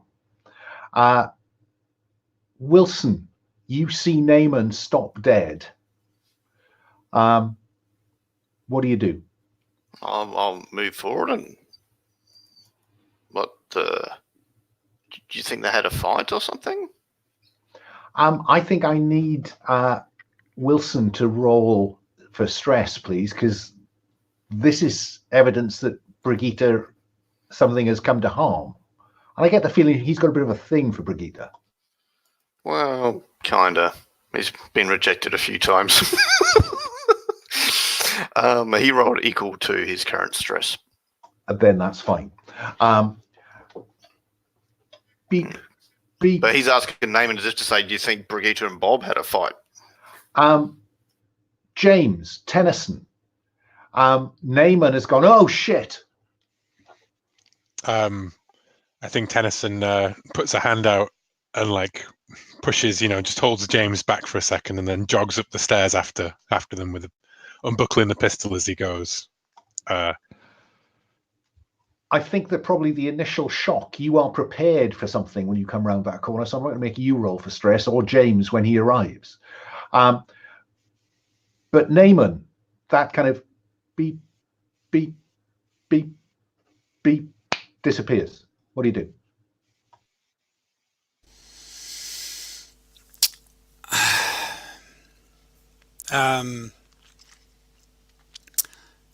I guess at first I will stare in disbelief at this pool of blood and then take the name tag and look a bit helplessly up at to the captain. I'm like, what the fuck is going on? Can I just ask, are we talking like tablespoon or like half a bucket or how? I think that there is a blood. I think it probably covers half a meter or a meter across, and because it's a grating, a significant volume may have just dripped through it. This is not a scratch. And what is it? You found a kitten? Okay, everyone. Naaman, you see anything? You see Bob on there? Bob? No, but there's another blip on. I mean, it now disappeared. It moved out of the range of the. There's another contact. There's a contact, yeah. And which direction? And he spins out. He spins around with a pistol, like head on a swivel, basically. It's there, somewhere over there. It's now coming towards you, Naaman. Beep, beep, beep. It's there again. It's coming. Beep, it's coming beep, towards us beep, now. Which direction? Beep, beep. Yeah, to your right. To your right. No, to your left. No, you're right. Is there Fuck! a pipe I can't or read this something? properly. Is there a pipe or something I can grab? I mean, there's lots of kind of tubing and stuff. You mean just grab a piece of piping? No, I don't think so. Yeah, so I basically Tennyson's trying to I think he waves them back down the stairs as well if it's like if it's not coming in between the stairs and that. Beep, beep, beep, yeah. Beep, beep. Everyone. Beep, beep, beep, beep, beep, beep, beep, beep, beep. Are you running down the stairs? I think I'm holding everyone. Like everyone else can run if they like, but I think Tennyson is waiting here to see what's going to happen. How much space are we talking? Because I was left behind. Did I get a chance to glimpse the blood, or am I standing? I don't think you did. I think that Okay. People are coming back towards you. So I think certainly Naaman is backing towards you at pace. Wilson seems to be not quite as quick, though the captain is shuffling him back. If he says stairs or looks at the stairs, then I'll run that way. And then I have Tennyson, who is kind of now point, with the gun towards the direction that Naaman gave him. And the beeping is, I suppose now, because you're backing off at pace, Naaman, I do need to ask you now, Naaman, are you running for it? Yes. Okay. I will probably take this, how's it called, motion sensor, shove it into Tennyson's arms, like, here, take this, I'm out of here, and then I just book it. I snatched it off you as you sort of babbled next to me. Like... I tell you what, there is a move called Run for It on the basic, the core rules. So roll 1d6, add a d6 to your expertise. I don't think there's expertise in this. No. So I think it's just roll with the white dice, unless you want to put the green one in straight away, Naaman. Straight? I can re-roll with the stress. Yeah, die, you can. Right? So let's. Oh, a 2. A 2? On a That is 2, not good. you can escape, but the GM will tell you what or who you have to sacrifice to leave behind. So you can get away, but you drop the motion tracker before Tennyson can get hold of it. You kind of just toss it at him. So it's lying on the ground a meter or two from him as you race down the stairs. Clatter, clatter, clatter, clatter, clatter, clatter, clatter. James, what do you do when he runs past you? I just try to grab him maybe, but not really in a. I'm not really serious about it. I'm more interested in shouting towards Tennyson. See, half the crew isn't worth shit. Like, you need to make them do their jobs.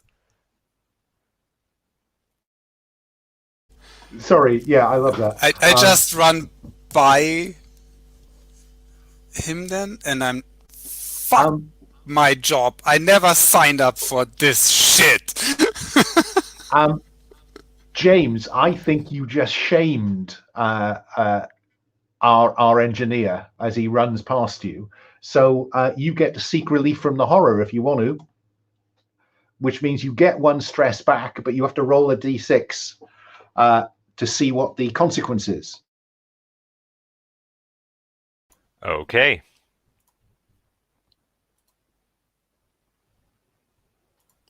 It's another 3. 1 to 3. Your inadequacy is clear to anyone watching, including you. You cannot use your expertise until stress goes up again. So stress has gone down by 1, but your expertise is now no longer available until it goes back up again. So, Wilson, Naaman's just run, and the captain's kind of shoved you behind him. What do you do? I'm going to sort of jog after Naaman and say, wait, let's not split up. And I try and keep between them so I can see both, sort of thing.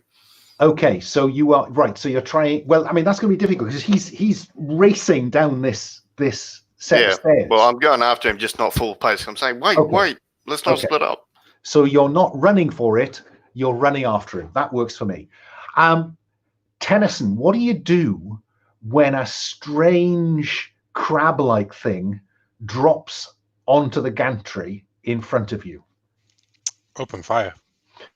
Right. I think xenomorph behaviors, only characters with fast or heavy weapons expertise, which I think includes you, can act before a xenomorph when it first appears. Roll to determine what they do each turn. If you take it out, all well and good. So roll to confront a threat. I've got fast, but I don't see it, do I? I'm not looking at it. No, you're back there. So would I get the expertise dice for this? I think your marine background is why you are able to react this quickly. So you roll. Well, you have an option. Do you want to avoid it? Do you want to run for it? Do you want to kind of distract it with something, or do you want to attack it? I would say that certainly it's attacking at this point, but it's attacking with, like retreat is in mind. Like, don't know how many of them there are. Like, basically, it's like bang, bang, and get back because I don't know what this is. I don't know what's going on. And I've got people to look after, kind of thing. But it's like, it's not going to like I'm running at it, firing away, kind of thing. No. That's fine. So go ahead then. So you will roll the white dice, expertise dice. You're not using a heavy weapon, so you don't have the right tool for the job. So you're currently rolling 2 dice. And I rolled a 4 and a 6. Well, on a 6, you succeed brilliantly, and both rounds impact, and there is a kind of spatter from this thing that you notice begins to, the blood begins to burn through the gantry. But you have stopped it dead. Yeah, that's the advantage I'm going to give you. So it will not run any closer to you. However, this is fucking freaky. So roll for stress.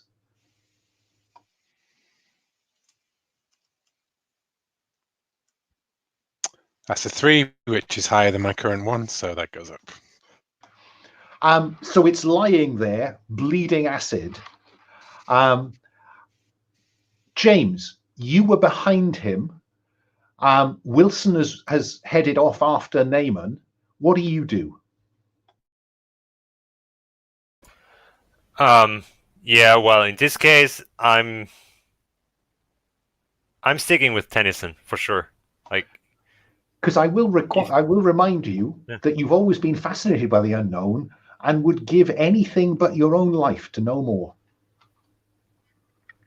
So how does that manifest?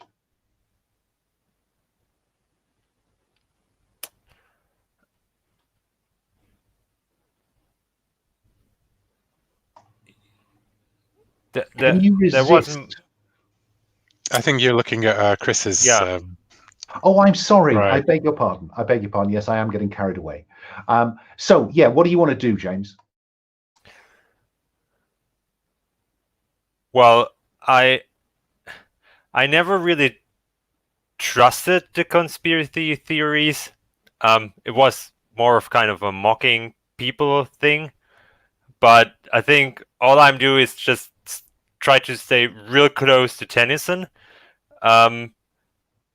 Grab the bolt gun just because it's there, and shout like, "What the fuck!" Like, it's an actual space beast. It's like that guy wrote in a book. Fuck this! It's not only like the thing that was written about in the book.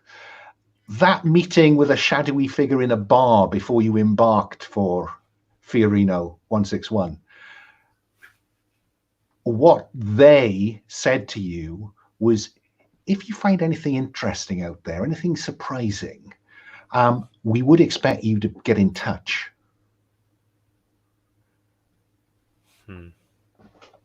I'll just throw that in for now. Okay. Is there a box or crate or anything nearby? No, but there'll be some in the med lab back on board the lake.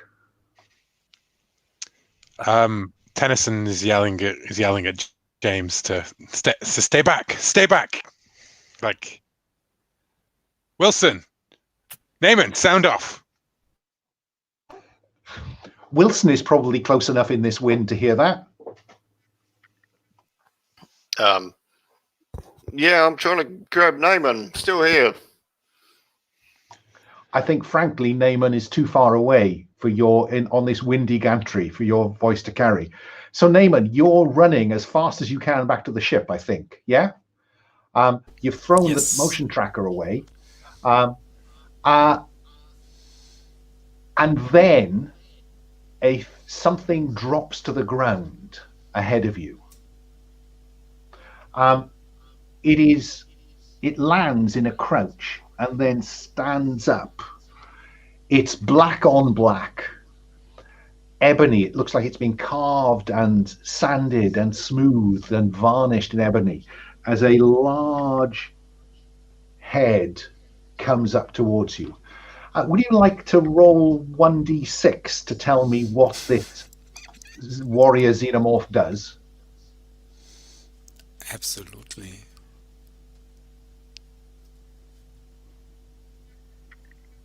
A 6. Oh, a 6. Adrenaline kicked in. Reduce stress by 1. And it pauses, assessing the threat you pose. What do you do before it rolls again, Naaman? So I do reduce my stress by 1.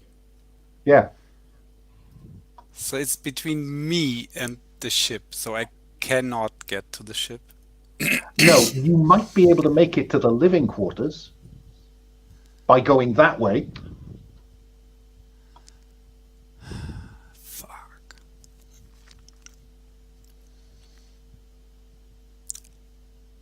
Yes. Living quarters. So you Sounds run good. for it to the living quarters. Let's see if you get there before it comes at you. So roll for run for it. Again, I think that's just a single d6. Mm-hmm. That's a 6 again. You made it for now. What do you do? Well, I know what you're doing. But also, I don't think I need to ask you to say what freaks you out. Roll for stress, please.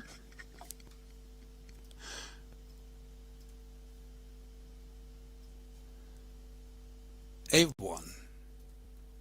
So that's good. They don't call him cool in the crisis name and for nothing. Wilson, you're at the bottom of that set of stairs, and you've heard the captain say sound off.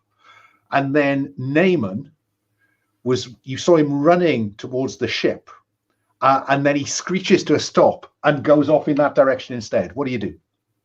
I'll just run after him. Let's see. Let's leave it at that. So Tennyson, Wilson has shouted, "I'm going after Naaman." You and James are still up on that gantry. What do you do? I swear, keeping my pistol trained on the alien, and I order James to pick up the motion tracker, and I say, "Right, back to the lake."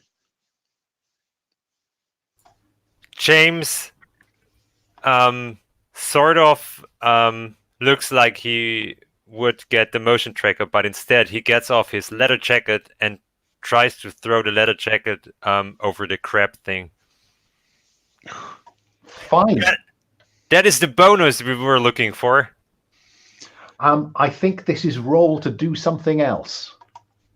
Yeah. And I'm prepared to have your science background and medical expertise count as expertise here to try and pick this thing up by something that isn't leaking acid. Okay.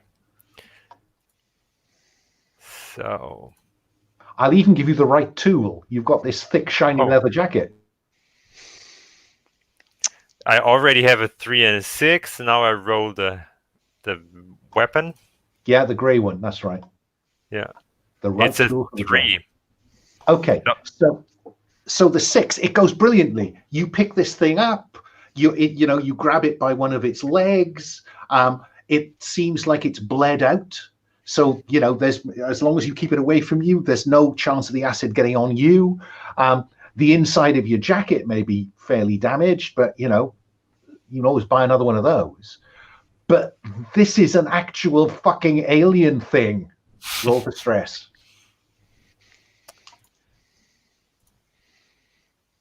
A 2. Which means it goes up by 1. So you've got this thing. The captain's bellowing at you. I think Tennyson, actually, he had it trained, and then as James walked up behind him to take the motion tracker, he snapped back around and jogged down the stairs to sort of scope out that bit. And he's saying as soon as you get the tracker, we need to get out of here. We need to make sure that we don't lose Wilson or Naaman. And then he turns around expecting you to be right behind him, and instead he sees you clutching this alien to you. Yeah. And he's like, What the f... But Keep up. did you pick up the motion tracker, James? If I have a chance to, I would gladly obey the orders, but aliens come first. Can I suggest that I think in frustration, Tennyson stalks back up and snatches up the motion tracker and is like, he's not trusting it to James after that display of shit. Okay, and so I better have Tennyson roll. Oh, you've got a power pack, haven't you? Yeah. Well, let's see how much power's in the. I'm going to give you another 2 power. Okay. Yeah. Yep. And you can see 3 things on the motion tracker between you and the lake.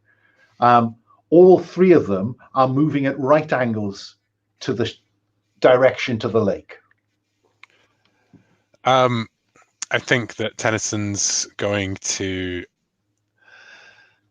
I think he's going to go after them, and he's going to order James though to go back to the lake and to take that thing with him, and to tell Steinberg, like, as soon as he gets in radio contact with Steinberg, send an SOS, and it's my permission to break open the weapons locker. Get that second pistol out. For that, he will need your key card. Oh, really? Well, I think that's a step too far. I think I keep the key card. But what I say is to let Steinberg know and lock up and wait for me to come back, basically. So that's what you've been told to do, James. What do you actually do? First response would be, "Oh yeah, great idea. Leave the medic alone. Perfect." But I'm not sure I'm caring about anybody else at this point. Of course, I would like to see them alive, but if I'm not going to live because I didn't get this alien thing back on the ship, there's no use in the others being alive. So my life comes first, and I'm straight heading for the ship. Okay. So let's cut to Naaman running towards the entry doors to the living quarters. Now, you've been here before, so I'm going to assume that you've sufficiently hacked the door lock on this to be able to just go zzz, zzz, yeah. What do you do when you get inside? So my take on this is that Naaman's thoughts are racing while he is running for the living quarters. And I mean, even though he is in shock, like, this curiosity kicks in somehow, and he's wondering what the fuck is going on. So my idea here is to run to the living quarters and find some kind of way to trap this thing. Okay. There are several of these kind of doors. Not least, there's a kind of airlock here. Yeah? Sounds good. Now, you've been through all 3 layers of that. The security doors, the inner airlock door, and the airlock door that gives into the habitation properly. So I think this is roll to do something else, to very swiftly rig this. So you've got you're inside, the inside doors are closed, you've got a viewing port, you can see whatever's coming towards it, the other 2 doors are open. Yeah? Yeah, sounds good. Okay. While you're doing that, before we roll the dice, Wilson, you're running after him. Would you roll to investigate, please, Wilson? And I think I will give you expertise, because you know that fast is meant to be you're aware. Yeah. But my expertise cannot be used. Oh, you're still a little bit freakied, aren't you? Sorry. Okay, then just roll the single dice. You can include stress and re-roll if you don't like it. 3, which is On a 3, I'll give you the basic information, which is that you see Naaman running to the living quarters, and you see him kind of punching in the code that you know as well, and the doors open and you see him disappear inside. That's the basic information. I'll just run there and try and open it as well. Okay. He's left it open, it seems. Meanwhile, at the bottom of the gantry now, we have Tennyson on the motion tracker. He's heading in the same direction, but he's cutting off the corner. Rather than going on, he's going across. James, you're going straight ahead. Naaman, I think I need to know how effective this trap is going to be. What do you do? Roll to do something else with expertise, because this is absolutely engineering. Yeah. So expertise, and so 2 dice. That's a 6. Oh my goodness me! Isn't he doing well? So this is perfect. What you will see, Wilson, is just as you're about to get there, you see the black shape kind of climb down straight into the airlock. And as it goes inside, both the outer doors slam shut. Naaman has trapped it between the inner door, the outer door, and the kind of hard weather door. Yeah? Wilson, I need you to roll for stress, because that was some kind of freaky thing. That was not a guy in a black suit. Can I just fail and scream my guts out? Well, I mean, you know, I'm very happy for you to increase your stress by 1 if you want to. Yeah, I think I would have just lost my shit and just because this is to me, aliens are a slime that moves to music. You know, this is both Tennyson and James, because now you're down on ground level, you're shielded from some of that wind noise. Both of you hear that scream. What do you do, James? Does it change your mind? That really depends. How far would the lake be? You've got a choice. The lake is about 150 meters straight ahead of you. Yeah, that's not a choice. I'm going for the lake. Okay, so you're running towards the lake, and the loading lift that goes up into the airlock of the lake is just sitting there waiting for you to press the button. Tennyson, you hear that scream. What do you do? Obviously, straight towards it. And there you will find Wilson kind of just going, ah, staring at the airlock. Wilson, where's Naaman? Inside. Inside there? That And he starts to head over towards the door. Wait. What thing? No.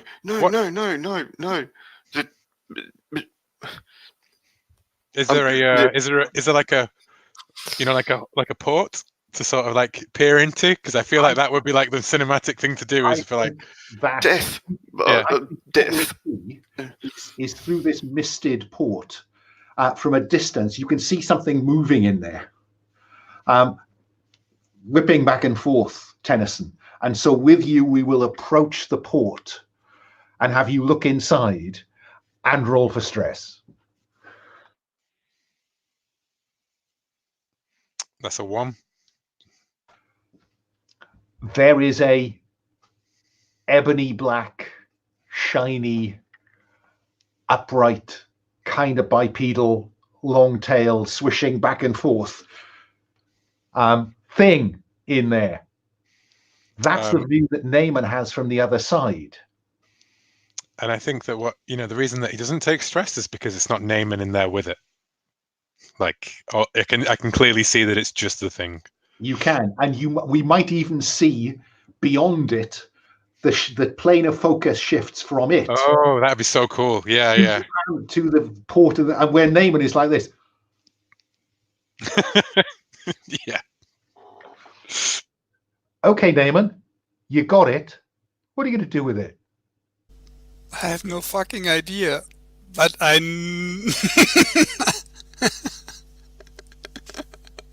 hadn't quite thought any further than that. Okay. No. Okay, I'll come back to you, Naaman. Wilson, have you got your shit sufficiently back together to do anything? I mean, I'll stop screaming. I'm just sort of looking around, and I'm probably going to light the cutting torch. I'm trying to light that because I'm thinking, oh, it's going to come out any second now. And I guess that as we see, we cut from that view of Naaman, and then we see the other side looking back through from the airlock at Tennyson, where his eyes are big as well, but not quite as big. We'll hear a beep, beep, beep, beep on the tracker that he's paying no attention to. I mean, I feel like I've got the tracker in one hand and the pistol in the other.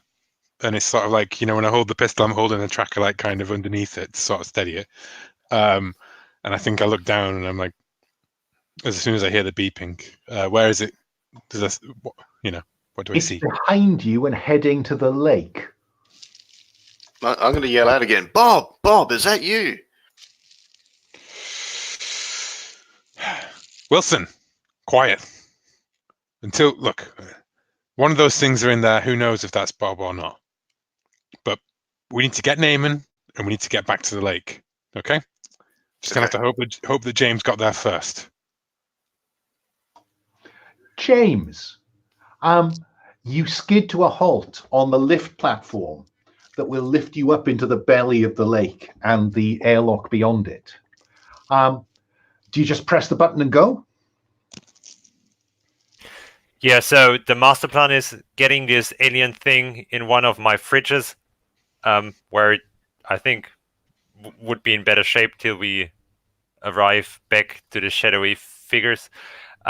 Then go grab whatever I can get in my hands, and it seems to be some sort of efficient. So if I can get a flamethrower, I'm gladly taking it. Otherwise, I'm going with a fire extinguisher or whatever I can get my hands on and heading back to the team. Okay, so you press the button, the lift takes you up, the platform takes you up into the ship exit, the airlock. The doors are open because it's not a toxic environment. And your med lab is straightforward, turn left, it's on your right. So you go there, I think. Yeah? And you busy yourself there for a few moments. Naaman, what's the plan now? Yeah, so I think I will look at it in amazement and just try to get grasp this, like conceptually speaking, and really get around the idea that this thing exists, which will probably take a couple of minutes. Yeah. And yeah, so basically I try and study its behavior a bit, see if it tries to escape, see if it behaves intelligently or stuff like this. You'll see it kind of the tail flailing about as it kind of and it charges the door. You go boom, boom, and then it stops, and you see its eyeless face. The head kind of orientates towards you and goes. Okay. You know from the schematics that this is the only way out, apart from there are some service ducts from here that go down and should get you into the smelter area. Oh, shit. Didn't think of that. Okay. Meanwhile, Tennyson and Wilson, you're running back to the lake, aren't you? I mean, I would do if I had come to the same conclusion as Naaman.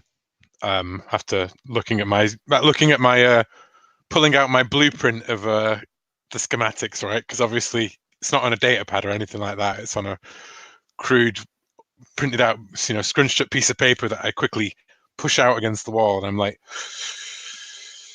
crap. Yeah, I'm like, damn. Look, we need to go back to we'll get back to the lake. We'll grab the other pistol. We'll see if we can maybe rig up something heavier, and we'll come back for naming, yeah? But there's more than one of those out there. Can I just check in? I'm conscious that we have 10 minutes to play. Are we okay to play until 1/4 the hour, or is that inconvenient? I'm good. Yeah. Okay, fine. Okay, so Tennyson, what are you and Wilson going to do? Well, if we've come to the same conclusion as Naaman, that there is no other route that I can take on the blueprints, then we'll head back to the lake. Wilson has been in there. He's examined the blueprints, and he knows that this is the way in the way out. Yeah. Well, we're headed back to the lake. Wilson, you're going to take the other pistol, and then we're going to come back, deal with that thing, get our man out. Yes. Yep. Right. There's another one out there, so stay close. So we cut to you calling the lift down and on your way up, where you'll meet James about to come out the other way, clutching a fire extinguisher, because that's the only weaponized thing that isn't in the ship's locker behind the captain's key card. Well, good spirit, James, but we'll head back. We'll grab the incinerator and the pistol. You haven't seen Bob or anybody else? I saw something else moving on the sensor. What? No one was here. Only me. Steinberg? Haven't seen him. Shit. Okay. Back on the lake. Secure the ship. And that's when the comm panel in that airlock junction room goes, and there's a kind of, can anybody hear me? Can anybody hear me? Steinberg. Yeah, oh, thank God. There's something on the ship. Shit. Where are you? I'm hiding in the engineering deck. Stay where you are. Stay quiet. We'll come get you. But come get me now. Shh, Steinberg. And I cut it off. You hear? Okay. Okay, stay close to me. I've got the motion. Why don't you take the motion sensor? Quick. Wilson, here. Yep. That's proper leadership. Wilson, you and me, we're going to find Steinberg, and we're going to keep this. James, you're going to watch our back. Yes, keep an eye out. Any of you sees anything, you call it out. First, if we can't we're going to go to the weapons locker, and then we're going to go get Steinberg. Yes? Clear. Sounds good. But Wilson's just constantly looking around. He's shaking a little bit. So, Wilson, you can mark the motion tracker and now a service pistol, plus anything else you already had. James expressed an interest in an incinerator unit. There is one in the ship's locker. You can mark that. I think as James pulls that out, I grab his arm and I say, "Don't shoot through us. You understand how that works?"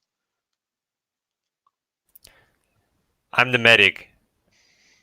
I keep people alive. Do no harm.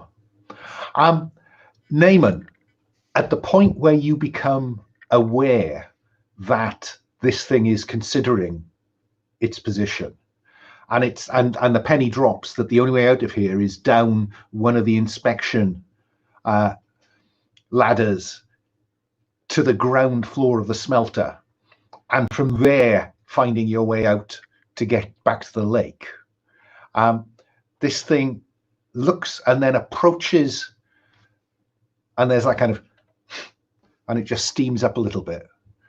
And then you see it insert its claws into this inner door. Because, of course, this isn't a kind of blast door thing. This is an internal door. And it goes, what do you do? You're muted.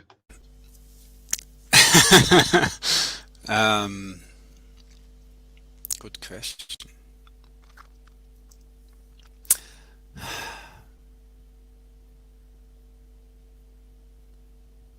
Okay. You could just try to hide.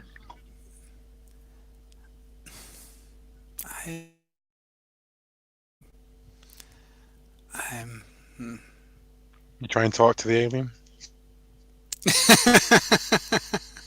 We come in peace. Take me to your leader. Okay, says the alien.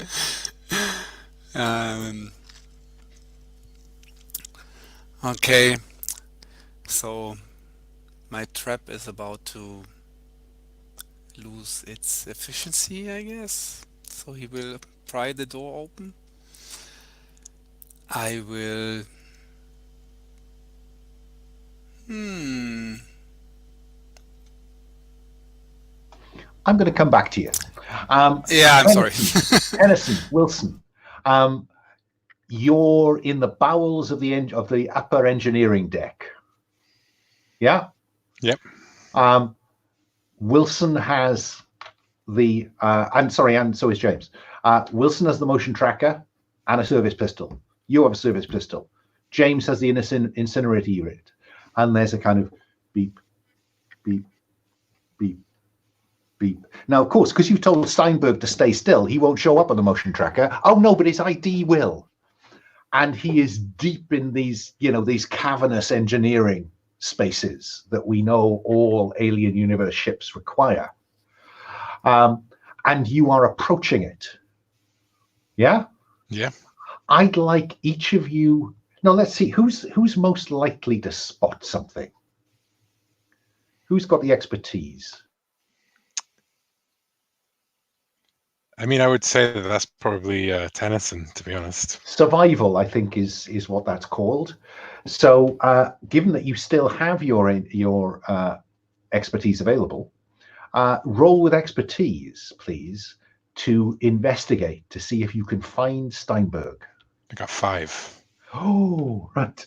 So on a 5, he's in what you seem to remember. You don't spend a lot of time down here, but there's an equipment locker over there, and it looks like he's in there. Yeah. Yeah. And then you can ask me a question.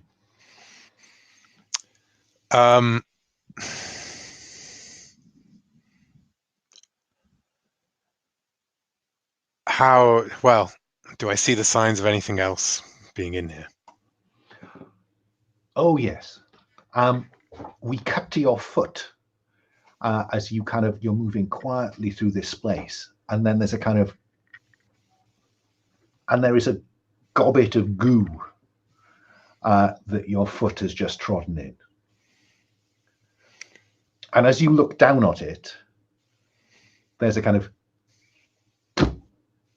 another drop of it drops beside it. I think Tennyson lunges forward and spins up with his flashlight and his pistol pointing up in the air. There is a dark shape crouched on one of the transverse pipes. Again, because you have that expertise in the military, you get to act before I decide what it does. So what do you do? If you choose to do nothing, I'll ask Wilson and James what they do. I mean, I think he shoots. That's what he does. That's what he always does. Okay. Yeah, that's a 6. So roll to confront a threat. That is a 6. Oh, wow. So that is brilliant. I think that it goes "Kah!" and skitters away out behind something. Yeah? Yeah. So you've done it significant harm, but it freaks the shit out of you. So roll for stress, please. That's a 1. Yeah. Ice cold in Alex. Yeah. Wilson, you see the captain explode into action. He spins, light, bang, bang. And there's this kind of inhuman shriek from the rafters of this space. What do you do?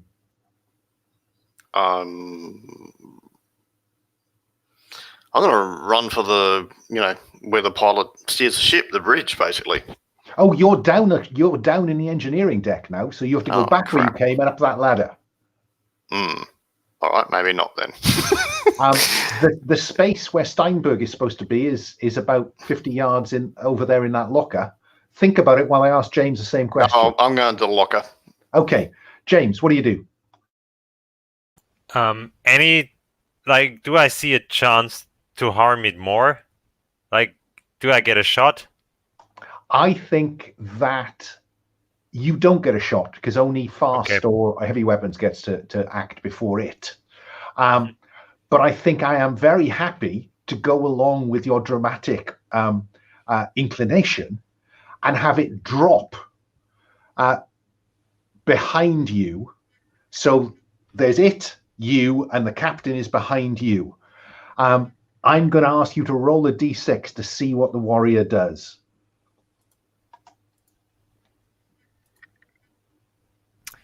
One. Warrior, roll for stress, please, just so I get that out of the way. 2. That's less than you've got, isn't it? I've got a 2. Oh, so you're fine. That's fine. But on a 1, a warrior, it's on you. Do you confront it up close and personal, or do you run for it? I will warn you that it says confront a threat. When you engage a warrior or queen up close and personal, say how you die. Yeah, sure, but I'm the only one standing between this dumb alien thing and the rest of the crew. So I try to keep the others alive. As dear my life is to me, I don't see how I can get away with this. Okay, and I think that what we will see then is you, as it leaps towards you, the camera will cut to it coming out at you. The mouth opens, the little pincer drawers begin to display, and there's a kind of as you and it explode in flame. Yeah? Yeah. You are now Steinberg. Okay. Yeah? And if you want to just alter, deselect scientist and go for corp, company man, Wilson, you're at the door to the locker. What do you do? Oh, no, just try and open it. Like, quick, get out. We're here. And there is Steinberg, looking shit scared, frankly. Yeah, just grab him by the shoulder. Quick, come out. We're going to get out of here. Naaman, what have you been doing in the interim? What do we see as we cut back to Naaman? So, the prospect of going through these maintenance ducts to the smelter to somewhere is not really appealing to Naaman. So his idea is to lay a false trail, hide somewhere, and then get out of the airlock. Right, so almost invited in. Mm-hmm, exactly. And then, okay. That strikes me as a void detection. Yeah? Yeah. Mm-hmm. So shall we see how that goes? Now, expertise? I don't know. I'm struggling a bit, to be honest. Yeah, not really. So I think you're rolling 1 dice, unless you can make a case for a second one. You can always re-roll with stress. Shit. Yes. So I roll 1. A 3? How good is a 3? Not so good. So I re-roll just right away. On a 3, you will need to run for it. Yeah. No, I re-roll. Okay. So it's a 5 and 2 on the stress die. Because the stress dice is lower than the 5. The 5 counts. Phew, You're okay for now. They're still in the scene. What do you do? So it's, you're hiding, I don't know, let's say you're in some kind of locker near the airlock, and there's a grill in it. And so you hear kind of as the airlock door is opened, and then there's that kind of and a shadow moves across the grill out of sight. What do you do?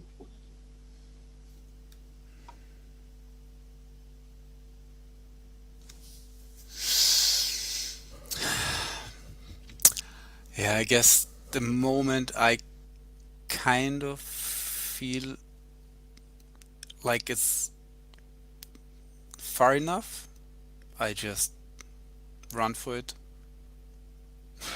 Okay. Get out of my hiding place and run for the airlock. Fine. Let's have you run for it then. Again, I think that's just a single d6, unless you can always reroll. Yeah. It's a 5. That's good. On a 5, you made it for now. What do you do? So you're running for the lake, I think. Yeah. Without thinking about anything else. Yeah. Yeah. Yeah. And I think, okay, back in the bowels of the lake, Wilson, Steinberg is with you. Steinberg, what's your reaction to all this? I have no training whatsoever for this kind of situation. I'm freezing. I'm just standing still, can't move, full panic. Because you can see the burning remains of the ship's science officer and a dark shape. And of course, we will have seen the kind of as it goes up in flames. Wilson, he's just kind of like this. What do you do? I was like, let's go and head for the stairs. I'm going straight for the bridge. Tennyson? Tennyson orders everyone out of here and then says that we're going to, orders Wilson to the bridge with Steinberg, lock it down. Tennyson is going to head out to the airlock, basically, and make one last attempt to try and reach Naaman on the radio. Okay. So I think that what we'll see then is, first of all, Naaman's perspective as he's running kind of through this jungle of piping.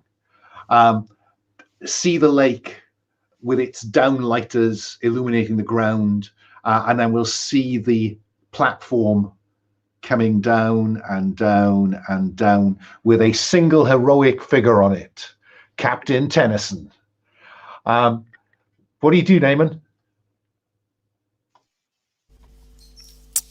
I run for the platform, for the lake, and then jump on it and press the up button, like frantically. Can't this thing move faster? Indeed, because what I think you will see is on the edge of the downlight, you'll see a shadow beginning to approach. And as the lift is going up, we'll see the warrior alien that has pursued you crouched beneath the platform. And then it leaps.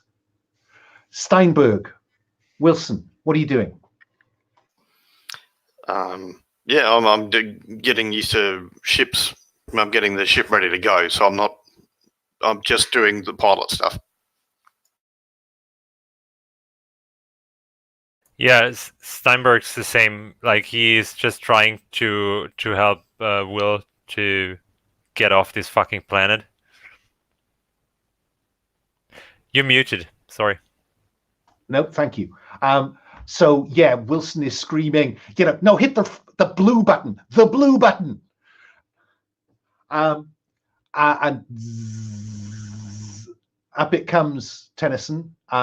You and Naaman are in that airlock. What do you do? I mean, I'm punching the airlock. I'm getting us inside, like And as soon as we get onto the door, I'm hitting the comms tab, and I'm just like, "Get the ship off now!" And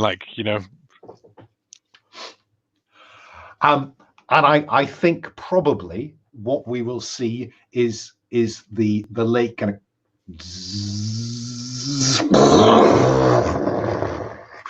as Wilson takes off.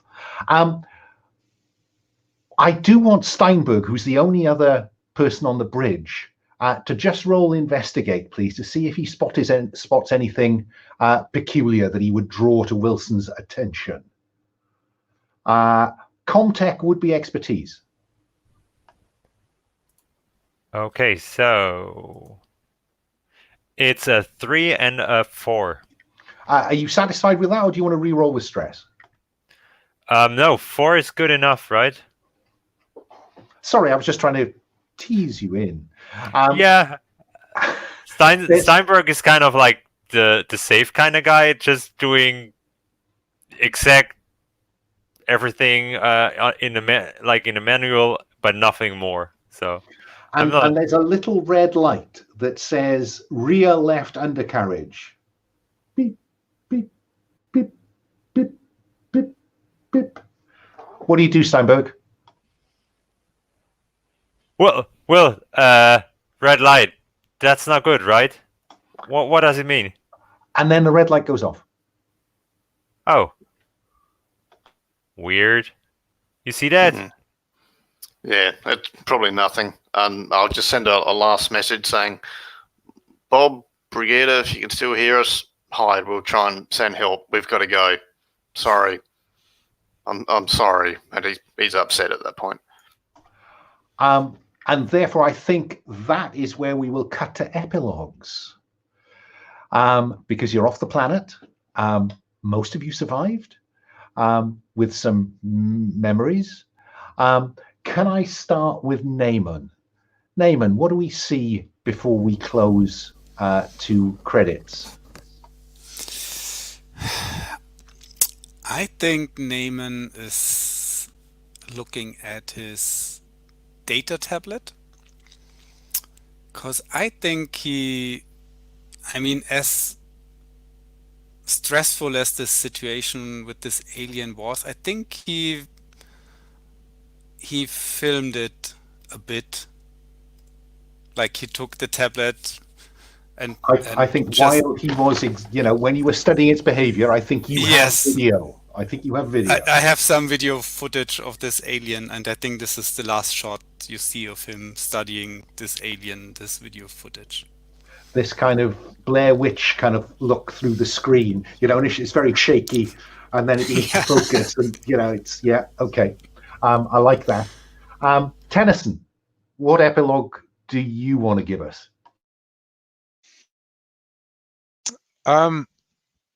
I think that once we make orbit, you hear, I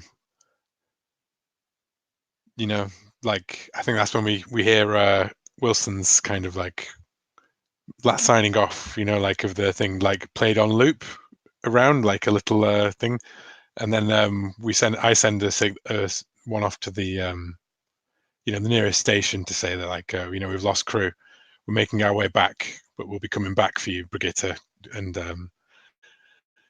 Captain Tennyson of the USCSS Lake signing off, and then signing the crew to hypersleep. You're muted, Alan. In that little mother compartment, so there's just the single screen, and we see you typing that in. Yeah, okay. And then trudging back to the hypersleep.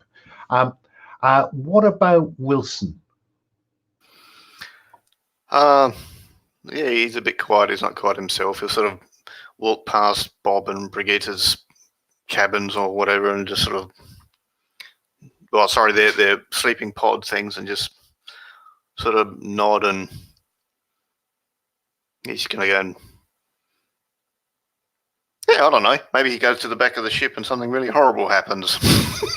Goes to the cargo bay and spray of blood. Can you leave that one with me for a moment, please? Steinberg, What do we see in closing out for Steinberg? We see Steinberg going to his private quarter. There he is heading for the console, typing in some stuff, and then we see a video transmission appear. We see in maybe a room that's like Blade Runner-esque, so it's like a really high room, pretty stale, like nothing really in there. And we just see a silhouette sitting behind a desk, and the silhouette saying, "So you're saying James is dead? The mission failed. Do you have some surprises you want to tell us, or are you a total failure?" And I think that's basically it. I'm going to suggest cut to the med lab where Steinberg opens the fridge. Yeah. And kind of nods in a slightly self-satisfied way. Wilson, everyone else is entering hypersleep. You're just shutting down the systems, the live systems, and because you've lost Bob, you're having to do the final navigation. And so, we see you go from space to space, turning off the lights, kind of thing. And I think I'm not going to do anything directly to Wilson, but we will then cut to the engineering lab, engineering deck, close to the reactor, where there is an ovoid object leaning against the side of a warm tube, carrying heat from the reactor, and there's a kind of and we see a single kind of leg come over the edge. And I think at that point we'll cut to credits. Thank you very much, guys. That I enjoyed that. And I do care if you did. So I would like to do a quick stars, roses and thorns, actually, because I'm interested in thorns about the system, frankly. So can I start? I'll go back the other way. Mario, can I start with you? Do you have any stars? Stars and wishes. Roses and thorns is a way on the Gauntlet that we sometimes do. What did you enjoy? Were there moments that you really caught your attention? And I'll come back to you for thorns after that. So any roses first?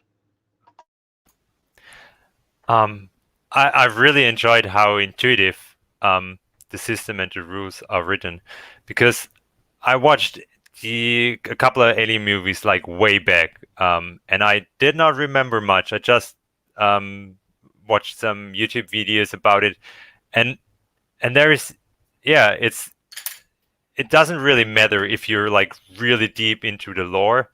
It just plays really well, and you just need to know what the aliens look like, and everything else is like really easy going. So, and it's not much looking forth and back, flipping through rules and everything. I really like the light approach and the highly cinematic play that comes with it. Thank you. I'd endorse that. I think that you all played really well to that cinematic feel. On we go. Will, any roses? No, I thought it all really worked well. I mean, the kit came in handy this time in particular, and the setup, and I really liked the splitting between different viewpoints as we separate out, because obviously you need to separate out in a horror game, because otherwise even despite my my character's tendency to keep us all in the most sensible unit as possible. So yeah, one thing I particularly liked was the alien behavior thing. I thought that worked really well. Yeah, and I will shout out to Alien RPG for that, because I think that's a really interesting thing that they've done there. It's a bit like Zombie World, where you have zombie moves, stuff that happens when the bad guy appears in the scene. So yeah, no, I think that's a nice addition. Blake, any roses? Everyone played well towards the genre and the style. When I think it was Naaman was studying the one trapped in the airlock, that was good, because then a lot of people just go, screw this, I'm running for the ship. He's like, no, there's an opportunity. And then, yeah, that was a nice moment, and that sort of, you can see them sort of picture them studying each other, sort of thing. That was cool. But yeah, the system worked well. It was all good. Thank you. Sorry, I've gone all over the place. Chris, any roses? I think I particularly like this scene where we found Brigitte's name tag, because all of the characters were in this scene, and it was the split up scene that, like Will said, was so important. So I like this scene a lot. It was good. Yeah, and overall, I can just agree with Mario. I think I never played this before, and I think it plays really well to the genre. Good. I'm glad you felt that. Individual roses, I'd like to give one to Naaman for really going with, shit, no, I'm running for it, which was just at just the right moment. And yet playing back to that drive of, but I'm immensely curious about this thing. So that was spot on. I thought Wilson's kind of, God, it'll be fine. And then, oh God, where's he? I'll go and do that. I thought Wilson came through in the end. I think we saw the possibly military pilot in the end come through. Mario, I think it would have been all too easy for someone to say, when that alien came at you, when the warrior came at you, no, I'm going to run for it. But you went with, hang on, I am a medic. I really ought to try and protect the rest of the team, even if it costs me my life. And I hope you felt that you got a suitable kind of explosive exit because we had to kill somebody in a way. One of our main characters needed to do it, and doing it in that self-sacrificing way was great. And Will, yeah, I think Tennyson, the stone cold Marine in charge, and then reacting to just the crew falling apart around him, all doing their own fucking thing. I thought you reacted really well to that, so thank you. Can I go back to Mario for any thorns? Was there anything that seemed clunky?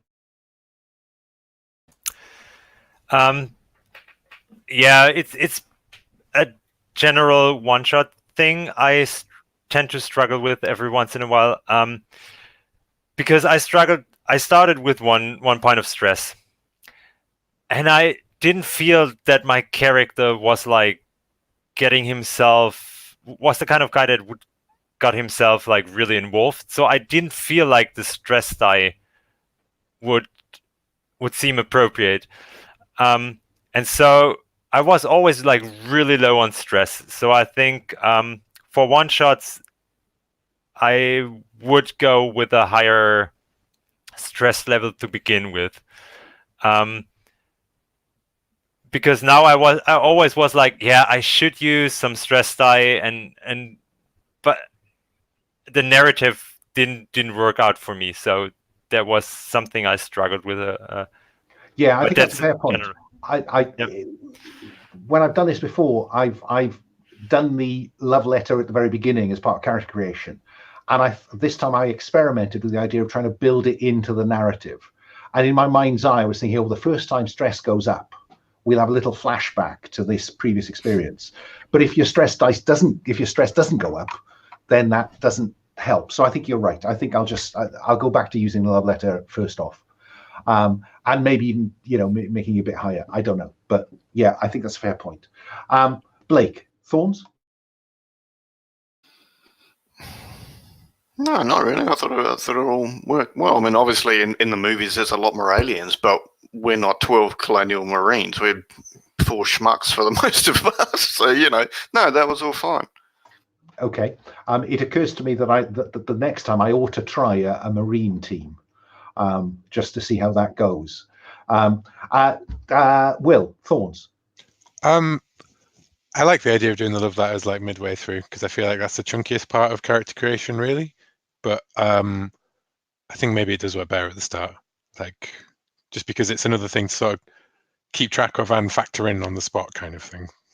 And it can give, I think, players something to hang the character on as well. So yeah, I think I'll go back. It was a nice idea, but I don't think it worked perfectly in operation. I like Anything else? the survey thing. Obviously, is of no importance really, because as soon as the aliens appear, you're all dead or you're running away. I like it though, so I'm not sure how you could maybe make it mean something. I think that unlike the first one of these I ran, which I think is a neat one shot, I think this is a 2-shot. I think that my feeling was that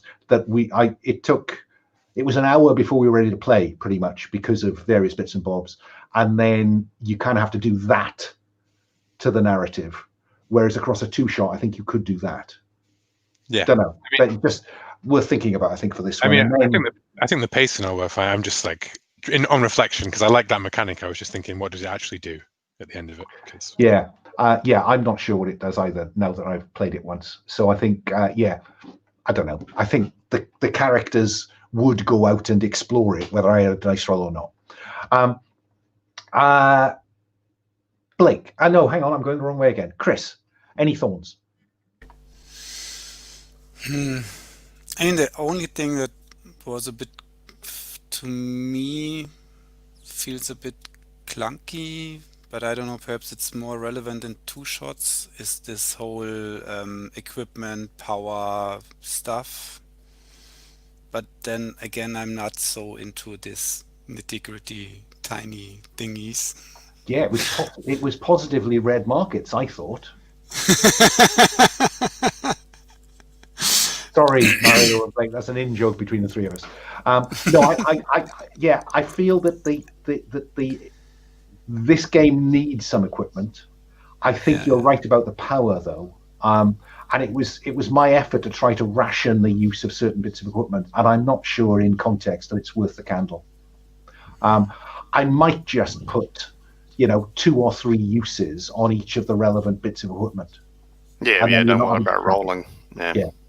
I wonder if you even need that, because how many times are you going to get the chance to use that piece of equipment before you end up dying, or you lose it due to a complication or something? Yeah, I suppose in my mind's eye, I'm thinking that if this works once, okay, for a 1-shot and a 2-shot, could it do a 4-shot? And I don't know. I don't think that the movies, Alien, the TV series, has never really taken off, has it? So, okay, that was really helpful, guys. And I'll take that on board as I think about just refining this for its next outing. But as always, an immense pleasure to play with you. I'm going to end the broadcast, so say goodbye to the internet.